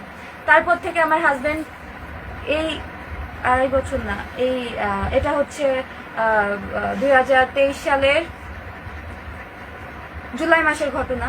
সেই জুলাই মাস থেকে আমার হাজবেন্ড এই যে 7 মে চলে গেল আমাকে ছেড়ে, ওই অবধি রাতে কখনো লাইট জ্বালাই নাই আমার ঘরের। এটা সমাধান না, এরকম লাইট বন্ধ করে রাখা, এরকম বা কথা। সে একবারও তার মা ভক্তির জন্য, মায়ের উপরে ভক্তির জন্য তার মাকে একবারও বললো না যে মা আমরা তো এখন হাজবেন্ড ওয়াইফ, আমরা তো ঘরে থাকতেই পারি, আমাদের কাজ থাকতে পারে কত ধরনের, ও বই পড়তে পারে না, ও বই পড়লে অন্য ঘরে যে পড়বে, ওর পড়ালেখা যদি করতে হয় অন্য ঘরে দে, তুই অন্য ঘরে যাই শো। আপনার শাশুড়ি আরেকটা কথা যে বলেছেন তার প্রমোশনের ব্যাপার ছিল, তো সেখানে কিছু ঝামেলা হয়েছিল, সে বলছে বাবা তুই পড়। এটা মিথ্যা, এটা টোটালি মিথ্যা। আমার হাজবেন্ডের ঘুম থেকে ওঠার আগে আমি আমার হাজবেন্ডের পরীক্ষার রুটিন অনুযায়ী 3টা পরীক্ষা হয়, সিনিয়র স্কেল পরীক্ষায় মাত্র 3টা পরীক্ষা হয়, তো 3টা সাবজেক্টের গ্যাপ থাকে মাঝখানে, বেশ 10-12 দিনের একটা গ্যাপ থাকে, 10-12 দিন পর এক একটা পরীক্ষা হয়। তো কবে কোন পরীক্ষা সেটার রুটিন আমি চেক করে আমার হাজবেন্ড ওঠার আগে আমি টেবিল পরিষ্কার করে বইগুলো সামনে সাজিয়ে রাখতাম, একটা গ্লাস জল ভরে সামনে ঢেকে রাখতাম, যে আমার হাজবেন্ড যেন ঘুম থেকে উঠে একটা ফ্রেশ মনে বইটা নিয়ে বসতে পারে, তাকে যেন খোঁজাখুঁজি করতে না হয়। তার মানে যাবতীয় ওই পরীক্ষা সংক্রান্ত যাবতীয় সকল বই আমি টেবিলটার উপর সাজিয়ে রাখতাম, ডায়েরি থেকে শুরু করে কলম পেন্সিল খাতা সব সাজিয়ে রাখতাম, টেবিল একদম ক্লিন করে, চেয়ার ক্লিন করে, যাতে আমার হাজবেন্ড কোনো প্রশ্ন করতে না পারে, তার যাতে আমার কাছে একবার জল চাওয়া না লাগে সেজন্য আমি এক গ্লাস জলও ভরে রাখতাম। এইটা ছিল আমার দোষ। আমার শাশুড়ি দেখেই বলতো, এই তুমি কি জানো আমার ছেলে কি পরীক্ষা দিচ্ছে, ও কোন লেভেলের পরীক্ষা দিচ্ছে তুমি জানো? তুমি কি জানো ওর কি বই পরীক্ষা হবে যে তুমি বইগুলো সাজায় রাখছো, আবার ওরা ডাবল খাটনি করাবা? আমি বলছিলাম ভালো করে যে মা আমি তো রুটিন দেখছি, ওর এইগুলোই পরীক্ষা, এগুলোই। ও বললো না, ওর যা পরীক্ষা ও নিজে নিয়ে বসবে, ওর যা পরীক্ষা ওর সেই বইগুলো নিজে নিয়ে বসবে। ভালো কথা, সে আমার গোছানো টেবিলটাকে এলোমেলো করে দিয়ে বইগুলো নিয়ে উঠায় রাখে, আর আমাকে পরে দোষারোপ করলো আমি নাকি আমার হাজবেন্ডকে পড়তে দেই না। তার মা তাকে রাত পরীক্ষার টাইমে 10টার দিকে শোয়াই দিয়ে যাইতো। আমার হাজবেন্ড বলতো কি, সুস্মিতা মা রুমে গেলে আমাকে বললো তো আমার একটু পড়া আসছে, তুমি আমাকে ফ্ল্যাশ লাইটটা ধরো আমি একটু পড়বো। আমি বললাম কি এত ভয় পাও, তুমি বই পড়বা, তোমার তো লাইফে এরপরে আর সিনিয়র স্কুল পরীক্ষা হবে না, এখনো একটু লাইট জ্বালায় পড়তে পারবা না? বলে যে না। মানে তাকে নিজের বেডরুমে বসে পড়তে হবে মোবাইলে ফ্ল্যাশ জ্বালিয়ে, কেন কি ঘরে লাইট ধরালেন, ঘরে লাইট জ্বালালেন। ইভেন আমাকে বলতো আমার হাজবেন্ড যে সুস্মিতা তুমি মোবাইলে ফ্ল্যাশটা জ্বালাও, আমার একটু বাকি আছে পড়া। আমি বলতাম না সমস্যা নেই, আমার অসুবিধা হচ্ছে না, তুমি পড়ো, তুমি কত পড়বা পড়ো, কিন্তু পড়েই এত দূর আসছো, তোমার এই পজিশনে আসাই তো তোমার পড়ালেখা নিয়ে, তুমি আসো পড়ো। আমি ফ্ল্যাশ ধরে রাখছি, 2টা ফ্ল্যাশ, আমি তার ফোন আমার ফোনের ফ্ল্যাশ আমি বইয়ের উপরে রাখছি, হাত দিয়ে এভাবে ধরে রাখছি। রুমে কোনো টুল টেবিল অ্যালাউ করতো না আমার শাশুড়ি মা, কারণ সে ভাবতো যে টুল টেবিল থাকলে আমি নাকি রাত বিরাতে পড়তে বসবো, তার ছেলেকে ডিস্টার্ব করবো লাইট জ্বালিয়ে, যার কারণে সে রুমে কোনো টুল টুল কিছু অ্যালাউ করতো না। এটা কোনো কথা? আমি আমার মাথার শীতানের বালিশ, আমি যে বালিশে ঘুমাইতাম সেই বালিশটা দিয়ে আর আমার হাজবেন্ডের বালিশটা দিয়ে আমার হাজবেন্ডকে বিছানার উপরে টেবিল বানাই দিতাম, যে নাও টেবিল তুমি এখানে বসে পড়ো। আমি ফ্ল্যাশ 2 হাতে 2টা ফোন, তার ফোন আমার ফোনের 2টা ফোনের ফ্ল্যাশ আমি ধরে রাখতাম যে পড়ো, তোমার কতক্ষণ লাগবে পড়ো, কোনো সমস্যা নেই, ঘুমাইও, পরীক্ষা হয়ে গেলে তো চিন্তা নাই, আর তুমি তো বললা তোমার একটু পড়া। সে পড়তো আর আমাকে বলতো কি তুমি এত সাপোর্টিভ, তুমি আমার পজিশন, তুমি তো এই বয়সে এত বুঝো, তুমি আমাকে এই বয়সে এত সাপোর্ট করো, আমি তো তোমাকে সাপোর্ট করতে পারি না। আমি বললাম না ঠিক আছে, তুমি তো মাকে ভালোবাসো, মায়ের উপরে কি বলবা, ঠিক আছে দরকার নেই, তুমি মনে রেখো এগুলো, আমি করতেছি তাহলেই হবে।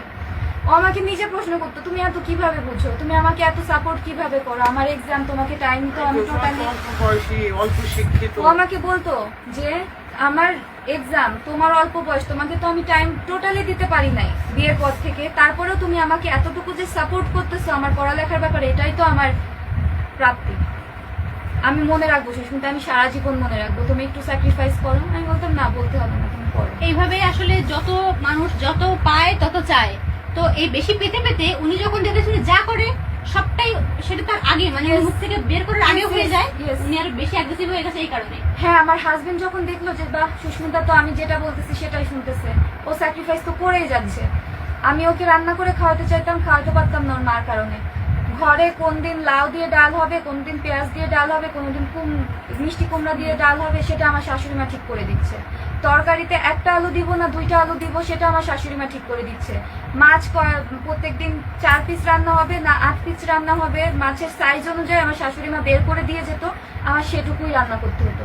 মশলা যতটুকু দিয়ে দেবে, ওই তরকারিতে মশলাটা বেশি হচ্ছে না কম আপনি পড়ছে, নিজের মনে হয় আমি একটা কিছু বানাই, স্পেশাল কিছু বানাই আমার হাজবেন্ডের স্পেশাল কিছু বানাতে দিত না। আমি বানিয়েছিলাম, আমি পরোটা বানিয়েছি আমার হাজবেন্ডকে খাওয়ানোর জন্য, আমি চাইনিজ কিছু আইটেম বানিয়েছিলাম, বাসমতি চালের যে মানে স্পেশাল যে পোলাওটা হয়, শাহী পোলাও, পরোটা, লুচি, মোগলাই পরোটা, কিচ্ছু খেতে দেয় না আমার হাজবেন্ড। কি কেন মানে কি বলছে? তেল তেল তেল খরচ হয়ে যাবে। না বাবা, তেল এগুলো খাস না, তোর শরীরের জন্য ক্ষতি। একটা 30-35 বছরের ছেলে তার এখনই খাওয়ার বয়স, উনি ওনার বয়স না না না, এখানে তো আরেকটা ভুল কি, আমি তো প্রতিদিন খাওয়াইতাম না, প্রত্যেকটা মাসে ধরেন একটা আইটেম ট্রাই করতাম যে আজকে এই আইটেমটা করে খাই। আমি তো নতুন বউ, 2 বছর বিয়ে হয়েছে, আমি তো প্রত্যেকদিন এটা করতাম না। আমি তো বুঝি আমার স্বামীর শরীর, তার তেল মশলা খাওয়া নিষেধ, সে ডিফেন্সে আছে, তার শরীর স্বাস্থ্যের দিকে তার খাওয়া মানে ঠিক রাখতে হবে, সে পুলিশে আছে যেহেতু, আর পরে সে ডিফেন্সে আসছে, র্যাবে আসছে পরে, তো মানে সে যেহেতু তার শরীর স্বাস্থ্যের দিকে খেয়াল রাখতে হবে। আমি মান্থলি একটা আইটেম করতাম যে আজকে পরোটা করি, এর পরের মান্থে নয় মোগলাই পরোটা করে খাওয়াবো। বাট আমি না বুঝতাম না যে আমার শাশুড়ি মা তাকে খেতে দিবে না। আমি পরোটা বানাইছি, সে একটা পরোটা থেকে একটুখানি ছিঁড়ে আমার হাজবেন্ডের মুখে দেওয়ার সাথে সাথে পরোটাটা নিয়ে চলে গেল, আর খাস না, অনেক তেল। আপনারা যারা এরকম মায়েরা রয়েছেন, যারা এখন প্রায় 3000 প্লাস যারা দেখছেন, 4000 5000 যারা দেখছেন, সবাইকে বলছি আপনারা যারা রয়েছে, আমার ছেলেকে আমি এত ভালোবাসি, অবশ্যই ছেলেকে ভালোবাসুন। মাসিমাও রয়েছেন, আপনার ছেলে আছে, বিয়ে হবে, সবাইকে বলছি অবশ্যই ছেলেকে ভালোবাসুন। কিন্তু বলে না, মায়ের অতিরিক্ত ভালোবাসা সন্তানের জন্য ক্ষতির কারণ হয়। তো আপনার অতিরিক্ত ভালোবাসা, আপনার ভিডিও দেখে, আপনার স্টেটমেন্ট দেখে আমি যেটা বুঝেছি, আর সুস্মিতার কথা শুনে, এই বাড়ির লোকের কথা শুনে আমি যেটা বুঝেছি, আপনার অতিরিক্ত ভালোবাসা আপনার ছেলের ক্ষতির কারণ হয়েছে। আমার এই কথা শুনে আমার এই ভিডিওটা আপনাদের কাছে পৌঁছাবে আমি জানি। আপনার এই কথা শুনে যদি আমার উপর রাগ হয়, আপনি জানিয়ে কন্ট্যাক্ট করুন, আমি আপনার স্টেটমেন্ট নেব। আপনি যদি মনে করেন আমার উপর অ্যাকশন নেবেন, সেটা আপনার ব্যাপার, কিন্তু এই কথাগুলো আপনি মাথায় রাখুন। আমি মোগলাই পরোটা ভেজেছি, মোগলাই পরোটা তো অ্যাজ ইউজুয়াল ডুবন্ত তেলে ভাজতে হয়, বাট আমি আমার স্বামীর স্বাস্থ্যের কথা ভেবে ডুবন্ত তেলে ভাজি নাই, আমি অল্প পরোটার মতো অল্প অল্প তেল দিয়ে 2 পিঠ ভেজেছি। তারপরেও আমার হাজবেন্ডকে আমার শাশুড়ি খেতে দেয় না। আমার হাজবেন্ড না দুধ চা খুব ভালোবাসতো, বলতো কি আমি লাল চা খেতে পারি না, দুধ চা খাবো। আমার শাশুড়ি আমার হাতে দুধ চা ভালো হয় জন্য আমার হাজবেন্ডকে খেতে দিত, বলে যে আমি খাইয়ে দিব। সে কি কাঁচা চা পাতি, কাঁচা চিনি, কাঁচা দুধ কাপের মধ্যে দিয়ে গরম জল ঢেলে দিত, এটা তার দুধ চা। অথচ আমি যেভাবে প্রিপেয়ার করে রান্না করতাম দুধ চাটা, আমি যেভাবে বানাতাম, আমার হাজবেন্ড ওইটাই ভালো খেত। আমার হাজবেন্ডকে খেতে দিল না। আমার হাজবেন্ড আমাকে বলছিল যে সুস্মিতা আমাদের তো ভবিষ্যতে সংসার হবে, তখন আমি আর তুমি ব্যালকনিতে বসে একসাথে চা খাবো। এটা কখনো হয় না, এটা খুবই ভুল কথা। আমি সবাইকে বলছি, যারা দানুষকে ফলো করেন, যারা আমাকে ফলো করেন, আমি সবাইকে বলছি সময়ের কাজ সময় করতে হয়। আপনি ভাববেন আমি বৃদ্ধ বয়সে করবো, আমি পরবর্তীতে করবো, তুমি কেঁদো না। কিন্তু সবাই এটা ভাবো যে আমি পরে করবো, পরে বলে সেই সময় আসে না। আমি ওকে বুঝিয়েছি যে দেখো আমার জীবন থেকে এই টাইমটা চলে যাচ্ছে, আমি আর পাবো না। আমার হাজবেন্ডকে আমি বুঝাইছি, আমার হাজবেন্ড বলে কি তোমার বয়স তো কেবল শুরু, 18 বছর বয়স, তোমার তো জীবন পড়ে আছে, একটু ধৈর্য ধরো। আমি বললাম যে আমার 18 বছরে যে ইচ্ছা, আমার 25 বছর বয়সে তো সেই ইচ্ছাটা থাকবে না। অলরেডি আমি তোমাকে বিয়ে করে ফেলেছি, বিয়ের বয়স বাড়তেছে, আমাদের সবকিছু বাড়তেছে, আমাদের সাংসারিক জীবন বাড়তেছে, আমার বাচ্চা নিতে হবে। বাচ্চা নেওয়ার পরে তো, বাচ্চা নেওয়ার আগের লাইফ আর পরের লাইফ তো এক হয় না, তখন দায়িত্বের লাইফ, তখন সাংসারিক লাইফ, তখন আমরা বাচ্চা কিভাবে মানুষ করবো, বাচ্চার উন্নতি বা। কিন্তু এইটুকু বয়সে সমস্ত ম্যাচিউর কথা বলছে, আমি এটা আশাই করিনি এটা বলতে পারে। সেই জায়গা থেকে সংসারে অশান্তির সমস্ত কারণ ওকে কিভাবে দোষ দেওয়া যেতে পারে, অন্তত আমার এটা বুঝে আসছে না। ওর মা আমাকে বিয়ের পর পর খোটা দিত যে আমার ছেলেকে 100 ভরি গহনা, ঢাকায় ফ্ল্যাট, আমার ছেলের যে গাড়ি পছন্দ, যে ব্র্যান্ড হোক, বিদেশি হলো আমার ছেলেকে সেই গাড়ি, ফ্ল্যাট, 100 ভরি গহনা দিয়ে আমার ছেলেকে বিয়ে দেওয়ার জন্য মেয়েকে অফার করতো আমার মেয়ের বাবা মা, মেয়ে পক্ষ। কিন্তু আমরা রাজি হইতাম না, আমার ছেলে পছন্দ করতো না। আমার ছেলে যেটা পছন্দ করছে, এই যে তুমি, আমাকে সে ডিরেক্টলি এইভাবে আঘাত করতো, বলে যে না, আমার তাহলে- ছেলের পছন্দ তুমি। কিন্তু আমি যতদূর শুনেছি, এর আগে পলাশবাবুর আশীর্বাদ হয়ে যাওয়ার পর সেই মেয়েটা বিয়ে করেনি, তার কারণ এই বাড়িতে মেয়েদের বাইরে যাওয়া, চাকরি করা, এস্টাবলিশ হওয়া এলাও না। এটা কি সত্যি? না, এটা সেই মেয়ের প্রবলেম ছিল। ওনার যাই হোক বা একটা মেয়ের প্রবলেম যাই থাক, আপনার শ্বশুর বাড়িতে বউরা এস্টাবলিশ হবে, বউরা বাইরে যাবে, কাজ করবে, মানে ওরা স্বাবলম্বী হবে, কথা বলবে, এটা এলাও না। এটা না, allow করা সেটা হয় না। অ্যালাউ না। সেটা আমার শাশুড়ি মা নিজেই বলছে। সে তার নিজের মেয়ে ওই আমলে, তার মেয়ের বয়স কিন্তু অনেক, সে তার মেয়েকে ওই আমলে ইন্টার পাস করায় বিয়ে দিচ্ছে। তার মেয়ের জামাই চাইতো যে ইন্টার পাসে কি ওই 2000 সনের দিকে ইন্টার পাস করলে একটা মেয়ে প্রাইমারিতে জব পেয়ে যেত। তো তার মেয়ের খুব ইচ্ছা ছিল যে সে চাকরি করবে, ইভেন তার মেয়ের হাজবেন্ডেরও ইচ্ছা ছিল। কিন্তু আমার শাশুড়ি তার মেয়েকে আর পড়তে দিত না, চাকরির যে পড়াটা সেটা পড়তে দিত না।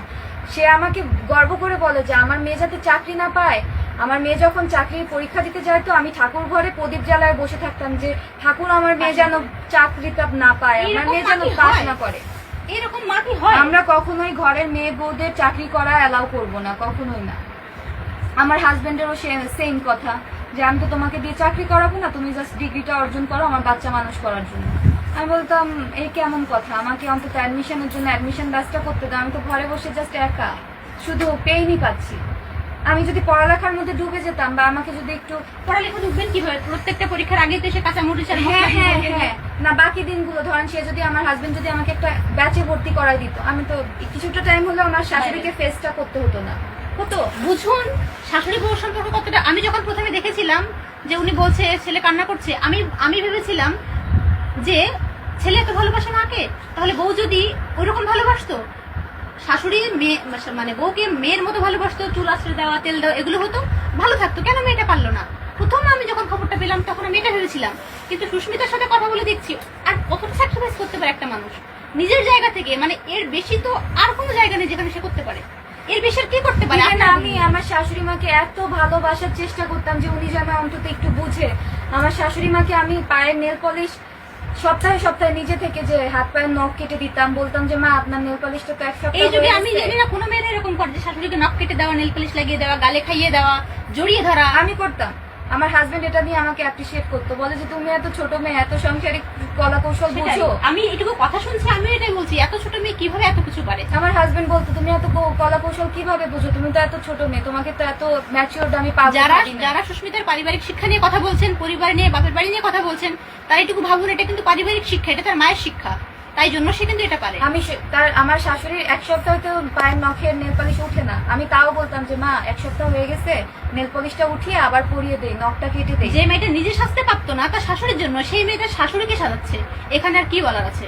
আমি হাতে নেল পলিশ দিলে আমার শাশুড়ি আমার হাতের নখ ধরে বলতো এরকম মানে রাক্ষসীদের মতো বড় বড় নখ কেন রাখছো, এত বড় বড় নখ কি ভাল লাগে? আর এখানে ডান হাতে নখ রাখা যায় কি ঘরে কাজ করার জন্য, যে ঘরে হ্যাঁ, বড় হ্যাঁ, হাতে হ্যাঁ। নখ হবে, ঘরে কাজ করতে অসুবিধা হবে বলে। হ্যাঁ হ্যাঁ হ্যাঁ, আমি ওই জন্য ডান হাতের নখ আমার বিয়ের আগে ছিল, বাট বিয়ের পরে ডান হাতের নখ রাখতে পারি নাই। কাজ করবো, আমার সংসারের কাজটা আমার শখ ছিল, আমার সংসার করাটা আমার স্বপ্ন ছিল।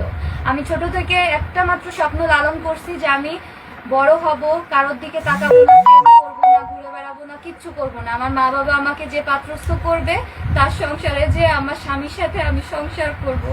আমার সাংসারিক সব কিছু আমি ছোট থেকে আমার এত আগ্রহ ছিল, আমি না আমার মা জেঠিরা যারা ছিল সবার রান্নাঘরের সামনে সামনে যে সব কাজ শিখতাম, যে এই তরকারিটা কিভাবে কাটে, একটা মেয়ে কিভাবে আলু ছিলবে, আমি আলু ছিলাটা পর্যন্ত শিখেছি আমার সেজো মায়ের কাছ থেকে। আমার সেজো মা খুব সুন্দর আলু ছিলে, আমি সেজো এখানে মায়ের কাছ থেকে আমি সবাইকে একটু দেখাচ্ছি, দেখুন যে ও যেখানে এই কথাগুলো বলছে, ওর এখানে কিন্তু বাকি সবাই এখানে কান্না করছে, ওর সাথে করছে, আর কারোর এখানে ঘরে যত মানুষ রয়েছে এখানে সবার কিন্তু চোখে জল। কোন মেয়ের জীবনে জানি এরকম ঘটনা না ঘটে। এখানে ও যে কথাগুলো বলছে, ও নিজের যে কথাগুলো বলছে সেটা দেখুন, কেউ এখানে ভুল ধরতে আসবেন না। এখানে এটা একটা জীবনের কথা, একটা জীবন বেরিয়ে গেছে, শেষ হয়ে গেছে বাধ্য হয়ে। কার কথা বলছে? হ্যাঁ, আপনার শাশুড়ি কথা বলছে যে মানুষ তার চরিত্রের সমস্যা মানে যে কাঁদতে কাঁদতে মিথ্যে বলে, সেটা কি করে বলে?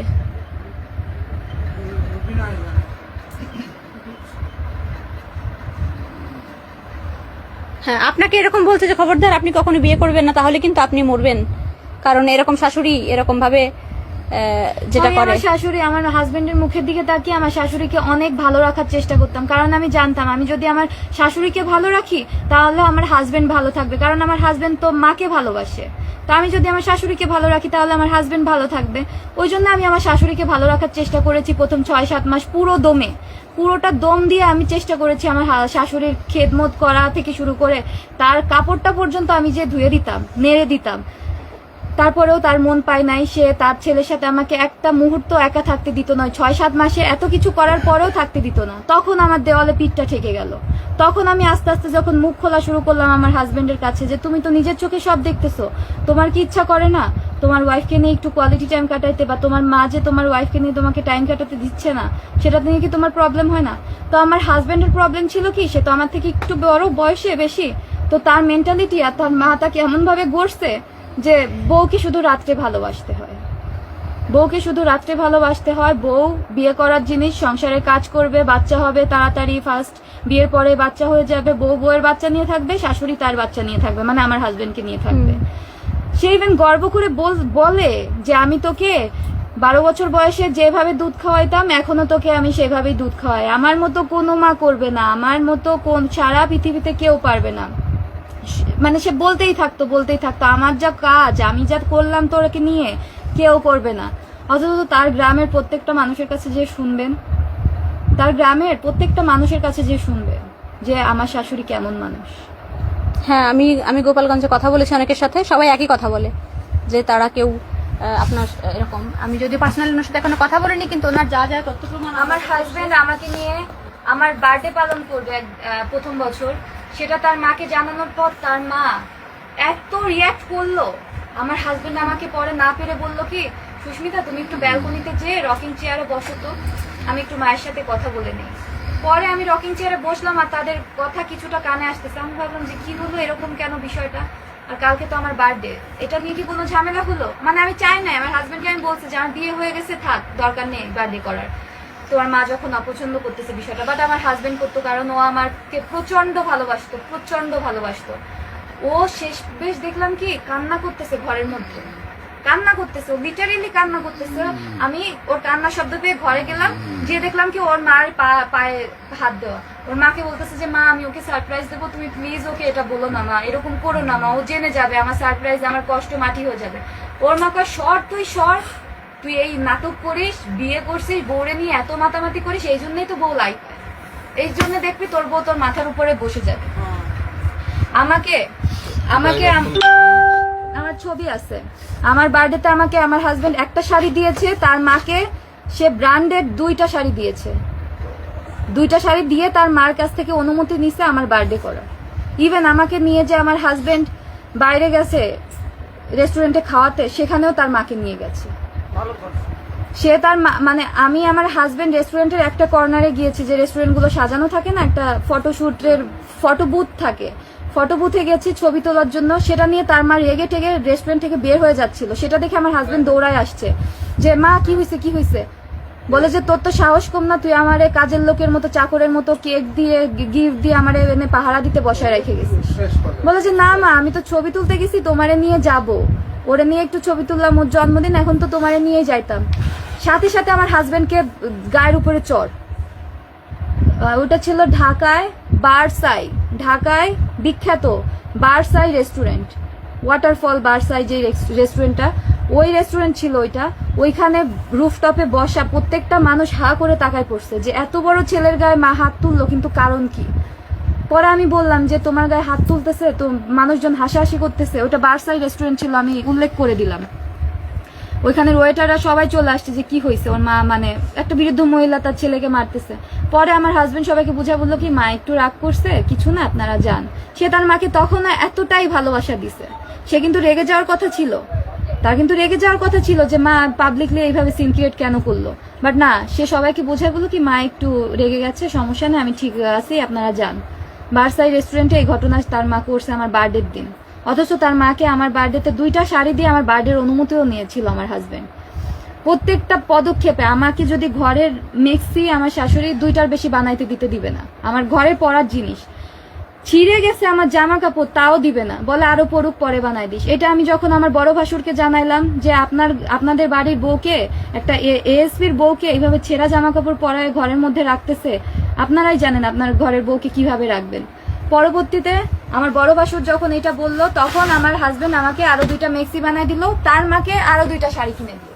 মানে আমাকে যদি একটা পরার জামা কিনে দিত, ঘরে পরার জামা, তাও তার মাকে শাড়ি কিনে দিতে হবে, নাহলে তার মা সেটা অ্যালাউ করবে না। ঝামেলা ঝগড়া আমার হাজবেন্ডের কোনোতে না ছিল। সে বলতো মা তোমার যা লাগবে তুমি চলো মার্কেটে, কোন দোকানে যাবা, তোমার কি পছন্দ তুমি সব নাও, সব নাও, সব নাও। বিয়ের প্রথম বছর পহেলা বৈশাখে আমার হাজবেন্ড আমাকে নিয়ে, আমার শাশুড়ি মাকে নিয়ে ঢাকায় মৌচাক বাজারে তাঁতঘর নামে একটা শাড়ির দোকান ছিল, ওখানে গেল শাড়ি কিনতে।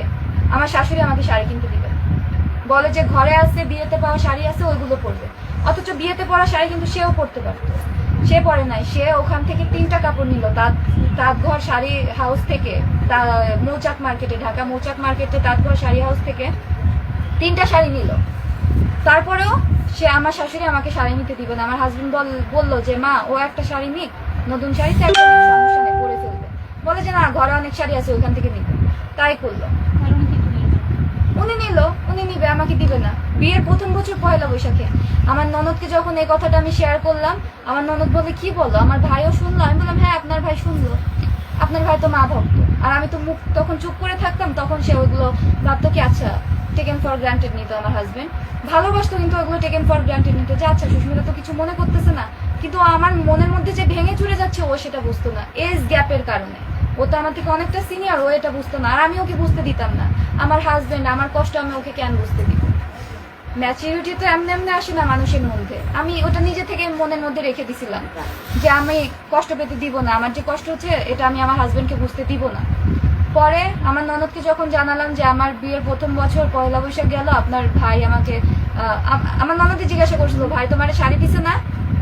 পরে আমি বললাম যে না আপনার ভাই আমাকে শাড়ি দেয় নাই, আপনার মাকে 3টা শাড়ি কিনে দিছে। আমাকে সাথে নিয়ে যে চয়েস করে আপনার মাকে 3টা শাড়ি কিনে দিছে, বাট আমাকে দেয় নাই। বলে ভাই এরকম করতে পারলো?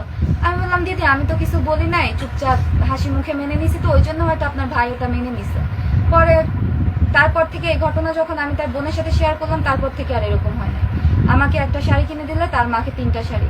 লাস্ট দুর্গাপূজাতেও সেম করছে, পহেলা বৈশাখেও সেম করছে। আমাকে একটা জামা দিয়েছে আর তার মাকে 3টা শাড়ি দিয়েছে। এই যে কি বলবো, পয়লা বৈশাখে যে কিছুদিন আগে যে পয়লা বৈশাখ গেল চিটাগাং আড়ং থেকে আমাকে একটা জামা কিনে দিল আর তার মাকে 3টা শাড়ি কিনে দিল। এই হচ্ছে আমার শাশুড়ি, না হলে সে সব শেষ করে ফেলবে। ঘরের মধ্যে কোনো আত্মীয় স্বজন আসলে, আমার মামাতো ভাসুর আসছিল, আমার মামা শ্বশুরের ছেলে আর ছেলের বউ, আমি আমার হাজবেন্ড কত প্ল্যানিং করলাম, যেহেতু তারা জানায় আসছিল, তারা আমাকে জানাইছিল শুক্রবার আর তারা আসছে রবিবার, এটা 23 সালের কথা। তো আমি আমার হাজবেন্ড কত প্ল্যানিং করলাম যে আচ্ছা আমাদের বাড়িতে প্রথম আত্মীয় স্বজন আসতেছে, আমরা মাটন করব, চিকেন করব, মাছ করব, 3 পদের ভাজা পোড়া করব, পোলাও করব। আমার শাশুড়ি মা এসে সব ভেস্তে দিল, বলে যে এত করার কি আছে, আমার ভাইয়েরই তো ছেলে আসতেছে, আমার ভাইয়ের ছেলে আর ছেলের বউ আসতেছে, আমি যেটা বলবো সেটা হবে। সে মাংস টোটালি আনতে দিল না, মাংস টোটালি আনতে দিল না। অথচ আমি নতুন বউ, আমি বাসায় নতুন বউ সম্মান রক্ষার্থেও তো ঘরে একটা মাংস রাখা উচিত ছিল। নতুন আত্মীয় আসতেছে, কি গ্রামে মাংস আনা হতো না? হ্যাঁ আমার 2 ভাসুর তো খেত, তার মায়ের সামনে তার মাকে মাছ রান্না করে দিত, তারা খেত। কিন্তু ওই যে আমার হাজবেন্ড যে বেশি মাতৃভক্ত, সে ভাবতো যে তার মা কষ্ট পাচ্ছে, আমরা মাংস খাচ্ছি তার মা কষ্ট পাচ্ছে, আমাদের মাংস খাওয়া দেখে তার মা খেতে পারতেছে না, এটা দেখে তার মা কষ্ট পাচ্ছে জন্য সে ঘরে মাংস আনতো না। তো আমার ওই মামা শ্বশুর আর মামা শ্বশুরের ওয়াইফ আসলো, তাদেরকে আমি 3 পদের মাছ রান্না করে খাওয়াইছি নিজে, একদম হাতে পায়ে ধরে, যে মা প্লিজ মান সম্মান কিচ্ছু থাকবে না, মা একটু বোঝার চেষ্টা করেন, প্রথম আত্মীয় আসতেছে, আমি নতুন বউ। ভাজা 2টা করলাম, তাদেরকে আমি 6টা আইটেম দিয়ে খাবার দিলাম। সেই মামা শ্বশুর আর মামা শ্বশুরের ছেলে আর ছেলের বউ বাসায় যে সবাইকে জানালো যে ওদের বাড়িতে গেলাম, এএসপির বাড়ি, আমার পিসেতো ভাইয়ের বাড়ি, একটা মাংস বউ খেতে দিল একটু না। বলবি বহুত দোষ। বউয়ের দোষ, বলে যে বউ খেতে দিল না। পরে আমার শাশুড়িকে শুনতেছে, আমার শাশুড়ি তাদেরকে ফোন দিয়ে বলতেছে নতুন বউ তো রান্না বান্না পারে না, ওই করবে না। আমি বলছিলাম পলাশরে যে বাবা তুই মাংস নিয়ে আয়। আমি শুনে আমি রান্নাঘর থেকে আমার হাত থেকে প্লেট পড়ে যাওয়ার অবস্থা। দুপুরবেলা তার আমার মামা শ্বশুরের মানে মামা শ্বশুরের ছেলের বউ চলে গেছে গোপালগঞ্জ। তারা চলে যাওয়ার পরে ফোন দিয়ে সবাইকে বলছে পর যে কি অবস্থা ওদের বাসার, বউটা এমন।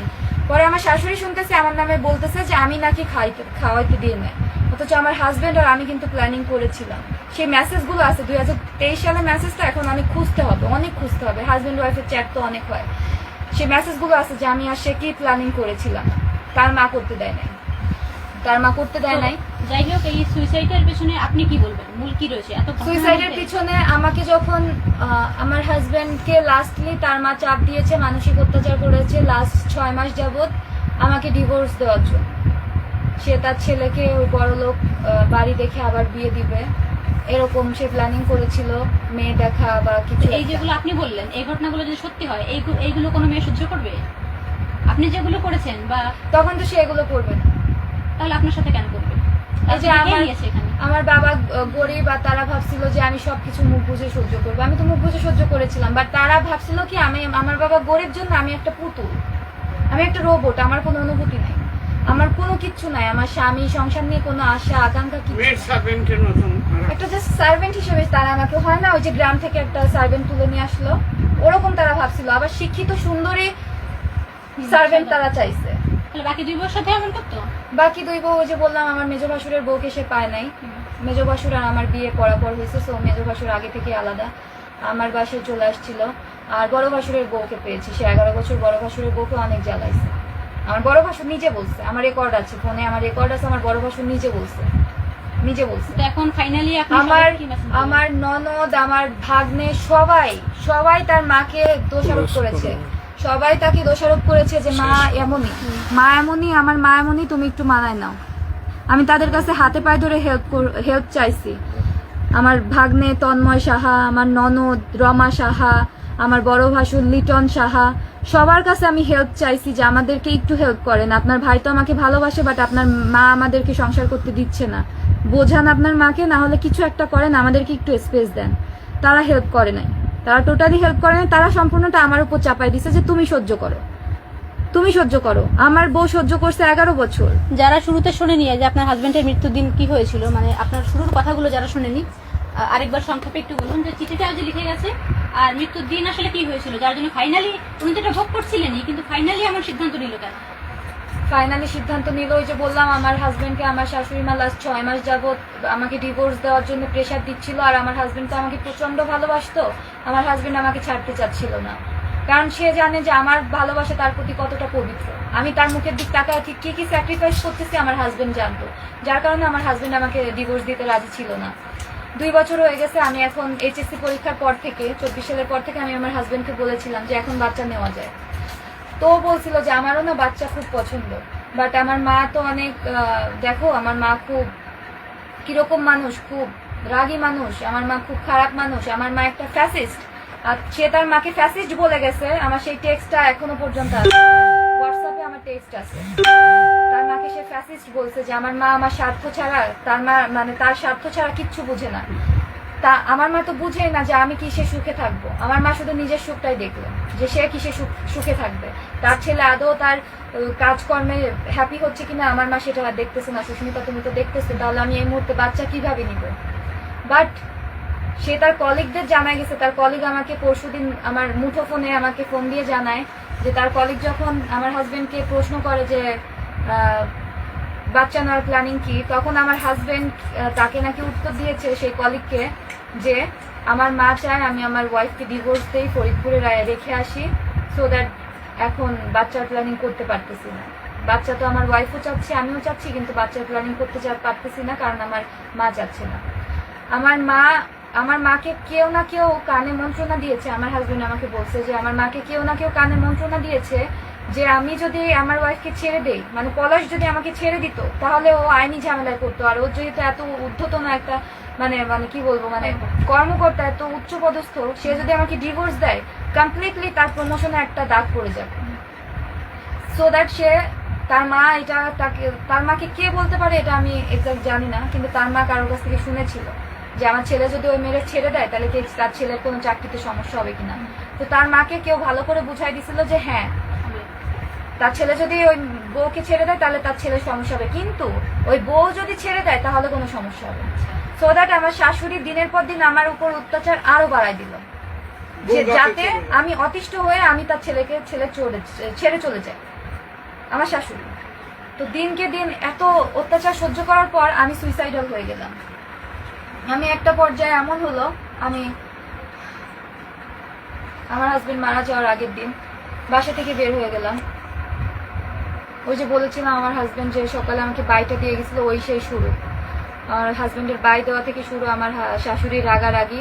পরবর্তীতে সে আমার হাজবেন্ডকে আরো কয়েকটা কারণ দেখাইলো যে তোর বউ বাজার থেকে মাছ আনছিস, মাছের পিস কেটে ছোট করছে। আমার হাজবেন্ড শুনে অবাক, বলে যে না, আমি তো এবার বাজার থেকে মাছের পিসগুলো একটু ছোট করে আনছি, কারণ তো ওই মাছ কাটার টাইমে আমার অফিস থেকে একটা কল আসছিল, আমি কলে কথা বলার কারণে মাছ আল্লাহকে বলতে পারি না যে পিসটা একটু বড় করে কাটে। মাছ আল্লাহ নিজের মতো কেটে দিছে, আর একটা মাছ 4.5 কেজি ওজনের একটা রুই মাছ কেটে দিছে। কাটতে কতক্ষণ লাগে যারা বাজারে মাছ কাটে। সো দ্যাট ওই ফোন কলের কারণে আমি মাছের পিসটা এবার ছোট করে চলে আসছে। তো পরে আমার হাজবেন্ড আবার, আমার শাশুড়ি বলতেছে না, আমি তোর বউকে দেখছি, সে রান্নাঘরে বসে মাছ কাটছে। তো পরে আমার হাজবেন্ড আমাকে ফোন দিছে যে সুস্মিতা তুমি কি মাছ কাটছো? আমি বললাম যে কি বলো, মাছ কাটবো কেন, কাজের মহিলাকে দিয়ে গেছে না ধুয়ে, কাজের মহিলা মাছ ধুয়ে দিয়ে গেছে, আমি তো তার সামনে প্যাক করে উঠায় রাখছি। আর এই কথাটা আমার শাশুড়ি কেন বলছে, আমার শাশুড়ি কাজের মহিলাকে বলে দিয়েছিল আমাদের বাসায় যে কাজ করে, যে তুমি তোমার মতো মাছ ধুয়ে নিজের মতো প্যাক করে উঠায় রাখবা, আমি আমার মতো বের করে রান্না করব। কারণ কি, সে মাছের বড় বড় পিসগুলা তার ছেলের জন্য উঠায় রাখতো, আর সে রান্না করে খেয়ে নিত। তার ছেলে তখন অলরেডি অফিসে, সে যে খাচ্ছে সে কিন্তু, তার ছেলে কিন্তু সেটা দেখে নেয়। সে তার নিজে খেয়ে তার ছেলের জন্য বড় পিসগুলো উঠায় রেখে আর যে পিসগুলো থাকতো ওটাকে 4 ভাগ করতো, একটা মাছের পিসকে 4 ভাগ করতো। সে তার ছেলেকে দেখাইতো যে আমাকে 1 পিস দিচ্ছে, ওই 4 ভাগের 1 পিস, আর তার মা 1 পিস খাচ্ছে। মানে ছেলের কাছে প্রুভ করতো যে তোর বউকে যা দিচ্ছে আমিও কিন্তু তাই খাচ্ছি বাবা, তুই কিন্তু আবার কিছু মনে করিস না, তোকে বড় দিচ্ছি কিন্তু তোর বউকে যা দিচ্ছে আমিও তাই খাচ্ছি, তুই আবার ভাবিস না তোর বউকে আমি খাওয়াচ্ছি না। কিন্তু অথচ আমি তাকে কয়েকদিনই ধরছি, রান্নাঘরে আমি গেছি কোনো কাজে ফিল্টার ভরতে বা কিছু, সে দেখতাম যে সে খাচ্ছে। সে বলে কি আমার কাজ করতে করতে খিদা লাগিয়ে গেছে। আমি বললাম না আমার সমস্যা নাই, খান, আমি ভাত দিব আর কয়টা। বলে যে না। এই হচ্ছে আমার শাশুড়ির কাহিনী। এখন সে যে ওই যে কাজের মহিলাকে বলে গেছে যে আমাকে যেন মাছ ধরতে না দেয়, তাহলে তো আমি দেখে ফেললাম যে মাছের পিস কতটা বড় না ছোট। সে ওইটাই হয়েছে আমার কাল, আমি কেন মাছটা প্যাক করলাম। কাজের মহিলা আমাকে বলছে যে আপু আপনাকে কিন্তু মাছ ধরতে বা দেখতে দিতেই নিষেধ করছে, আমি মাছ ধুয়ে যেন মাছ নিজের মতো উঠায় রেখে যাই, এটা কিন্তু আপনার শাশুড়ি আমাকে বলে দিছে, আপনি কি প্যাক করবেন? আমি বললাম না সমস্যা নাই, আমি যখন স্নান করতে যাবো তো আগে প্যাক করে উঠায় রেখে যাই। এইটা হয়েছে আমার কাল। এটা নিয়ে আমার হাজবেন্ডকে সে ধরছে যে আমি তোর বউ মাছের পিস ছোট করে ফেলছে। বাট না, কাজের মহিলাকে আমি ফোন দিলাম, আমার হাজবেন্ডকে বললাম যে তুমি কথা বললে দেখো কালকে যখন কাজের মহিলা আসবে। তো কাজের মহিলাও বললো যে না আপু আপনি তো আমার সাথে। ছোট ছোট বিষয়ে পারিবারিক সমস্যা থাকলে কিভাবে সে কাজ করবে অফিসে? এখন ফাইনালি আপনি একটা মেসেজ সবার উদ্দেশ্যে। হ্যাঁ, আমি তাহলে শেষ করি। যেহেতু এখন তার শেষ মুহূর্ত চলে আসছে, আমি এই ঘটনার পর আমি বললাম যে তুমি যদি এই ঘটনার উপর কোনো স্টেপ না নাও আমি বের হচ্ছি বাড়ি থেকে। তো আমি বাড়ি থেকে বের হলাম। সে আমার বের হওয়ার খবর শুনে সে বাসায় চলে আসছে তার অফিস থেকে। এটা কত তারিখের ঘটনা? 6 মে। 6 মের ঘটনা, দুপুর 2:30টার ঘটনা। আমি বাড়ি থেকে বের হয়ে যাচ্ছি শুনে সে অফিস থেকে চলে আসছে, যেহেতু অফিস পাশাপাশি ছিল, বাসার পাশাপাশি। এসে সে আমাকে বলতেছে তুমি বের হয়ে যেও না। আমি বললাম আমি বের হবো, তুমি স্টেপ না নিলে আমি বের হবো। বলে আমি আমার মার বিরুদ্ধে কোনো স্টেপ নিবো না। আমি বললাম তাহলে তুমি তোমার মাকে নিয়ে থাকো, আমি যাচ্ছি, আমি এখন যে সুইসাইড করবো। সে এটা শুনে আমার পিছন পিছন আসতেছিল আমাকে আটকানোর জন্য, আমার হাজবেন্ড, যে তুমি যেও না, না না এটা করো না। তো আমার শাশুড়ি আবার আমার হাজবেন্ডকে পিছন দিয়ে ধরছে যে না তুই না খেয়ে বাসা থেকে বেরোতে পারবি না, ওর সাথে যাবি, ও জেনে যায় যাক মরুক গে। আমার শাশুড়ির কথা, যে জেনে যায় যাক মরুক গে, তুই না খেয়ে যাইতে পারবি না, আমি রান্না করছি, তুই এখান থেকে খাবি, আমি খাওয়াই দেবো, তারপরে যাবি। তো আমার হাজবেন্ডও আমার পিছনে না এসে তার মায়ের কথা শুনে সে পাত পেরে মাছ দিয়ে ভাত দিয়ে খেয়ে আসলো। আমি তখন তার অফিসে পৌঁছে গেছি। অফিসে পৌঁছে আমি কিছুক্ষণ পর দেখলাম কিছুক্ষণ না, সে প্রায় 45 মিনিট পর আসছে তার অফিসে আমার হাজবেন্ড এসে। আমি যখন বললাম, আমি সিঁড়িতে নামতে নামতে, আমাকে লিফটে উঠতে দেয় নাই, আমি সিঁড়িতে নামতে নামতে শুনেছি যে তার মা তাকে বলছে না খেয়ে যেতে পারবি না। যখন আমি বললাম কি তুমি কি সত্যি খেয়ে দিয়ে আসলা, তোমার ওয়াইফ সুইসাইড করতে যাচ্ছে এই কথা শুনেও তোমার মাতৃভক্তি এত যে তুমি তোমার ওয়াইফ মরতে যাচ্ছে, তুমি তারপরে তোমার মায়ের কথা না ফেলে খেয়ে দিয়ে তারপরে তোমার ওয়াইফ মরলো না বাঁচলো সেটা দেখতে আসছো। এই বলে আমি আর কোনো কথা বলি নাই। পরে ওই অফিসের যে বস ছিল, বসের বউ ছিল, তারা আসলো, তাদের সাথে কিছু কথাবার্তা হলো। তাদেরকেও আমার হাজবেন্ড সব ঘটনা খুলে বলছে যে তার মা কতটা পরিমাণে প্রেশার দিচ্ছে, কতটা ফ্যাসিস্ট তার মা, তা সে বাচ্চা নিতে কেন পারতেছে না। সেই অফিসার আর অফিসারের বউকে বলে গেছে, এখনো তারা আছে, আশা করি তারা আমার পাশে আছে, তাদেরকে যদি আপনারা কেউ জিজ্ঞাসা করেন তারা বলতে পারবে। আমার হাজবেন্ডের অফিসের বস নাম বলুন, যার কাছে বলেছিল, কেন কি সে RAB 7 CPC 3 company commander, Chandgaon camp. তার কাছে আপনারা খোঁজ নিলে আপনারা জানতে পারবেন আমার হাজবেন্ড কি বলছে না বলছে। তো এই মুহূর্তে আমার হাজবেন্ড, পরে সেই বস আর বসের বউ আমাকে যেহেতু খুব ভালোবাসে বললো যে বোন তুমি একটু থামো, তোমার হাজবেন্ডের তো খুব কষ্ট, বুঝোই তো তোমার শাশুড়ি কিভাবে তোমার হাজবেন্ডকে চাপ দিচ্ছে, তো তুমি না হয় কতদিন আমাদের ক্যাম্পেই থাকো। আমাকে 4 দিনের থাকার ব্যবস্থা করে দিল ওই কোম্পানি কমান্ডার তাদের ক্যাম্পে। তো আমার হাজবেন্ড রাখবে না, বলে যে না এখানে আমি রাখবো না, তুমি আমার সাথে বাসায় চলো, সব ঠিকঠাক হয়ে গেছে যখন বাসায় চলো। আমার সেই কোম্পানি কমান্ডার ভাইয়া আমার হাজবেন্ডকে এটাও বোঝাইলো যে ভাই আপনি আপনার মাকে যে বোঝান যে এই মেয়েটা যে বাসা থেকে বের হয়ে গেছে, এখন যদি এই মেয়েটার কোনো সমস্যা হয় এর দায় কিন্তু আমার আসবে, এর দায় কিন্তু আমার চাকরি চলে যাবে, মা তুমি একটু নিজেকে সামলাও। তো আমার হাজবেন্ড কখনোই সেটা মানতে রাজি না, বলে যে না ভাইয়া সমস্যা নাই, আমি আমার মাকে মিথ্যা বলি নাই, আমার মা জানে আমার ওয়াইফ আপনাদের অফিসে আসছে, সো আমার মা এটা বিশ্বাস করবে না। কোম্পানি কমান্ডার ভাই অনেক চেষ্টা করেও আমার হাজবেন্ডকে বোঝাইতে পারে নাই। সে রাত 9:30টার দিকে আমাকে নিয়ে অফিস থেকে বাসায় গেল। বাসায় যে আমি খাওয়া দাওয়া করি নাই, অফিস থেকে ওই কোম্পানি কমান্ডার কিছু স্ন্যাক্স তার বউকে দিয়ে আমাকে খাইয়ে দিয়েছিল, সেটাই আমার লাস্ট খাওয়া আমার হাজবেন্ডের সাথে বসে।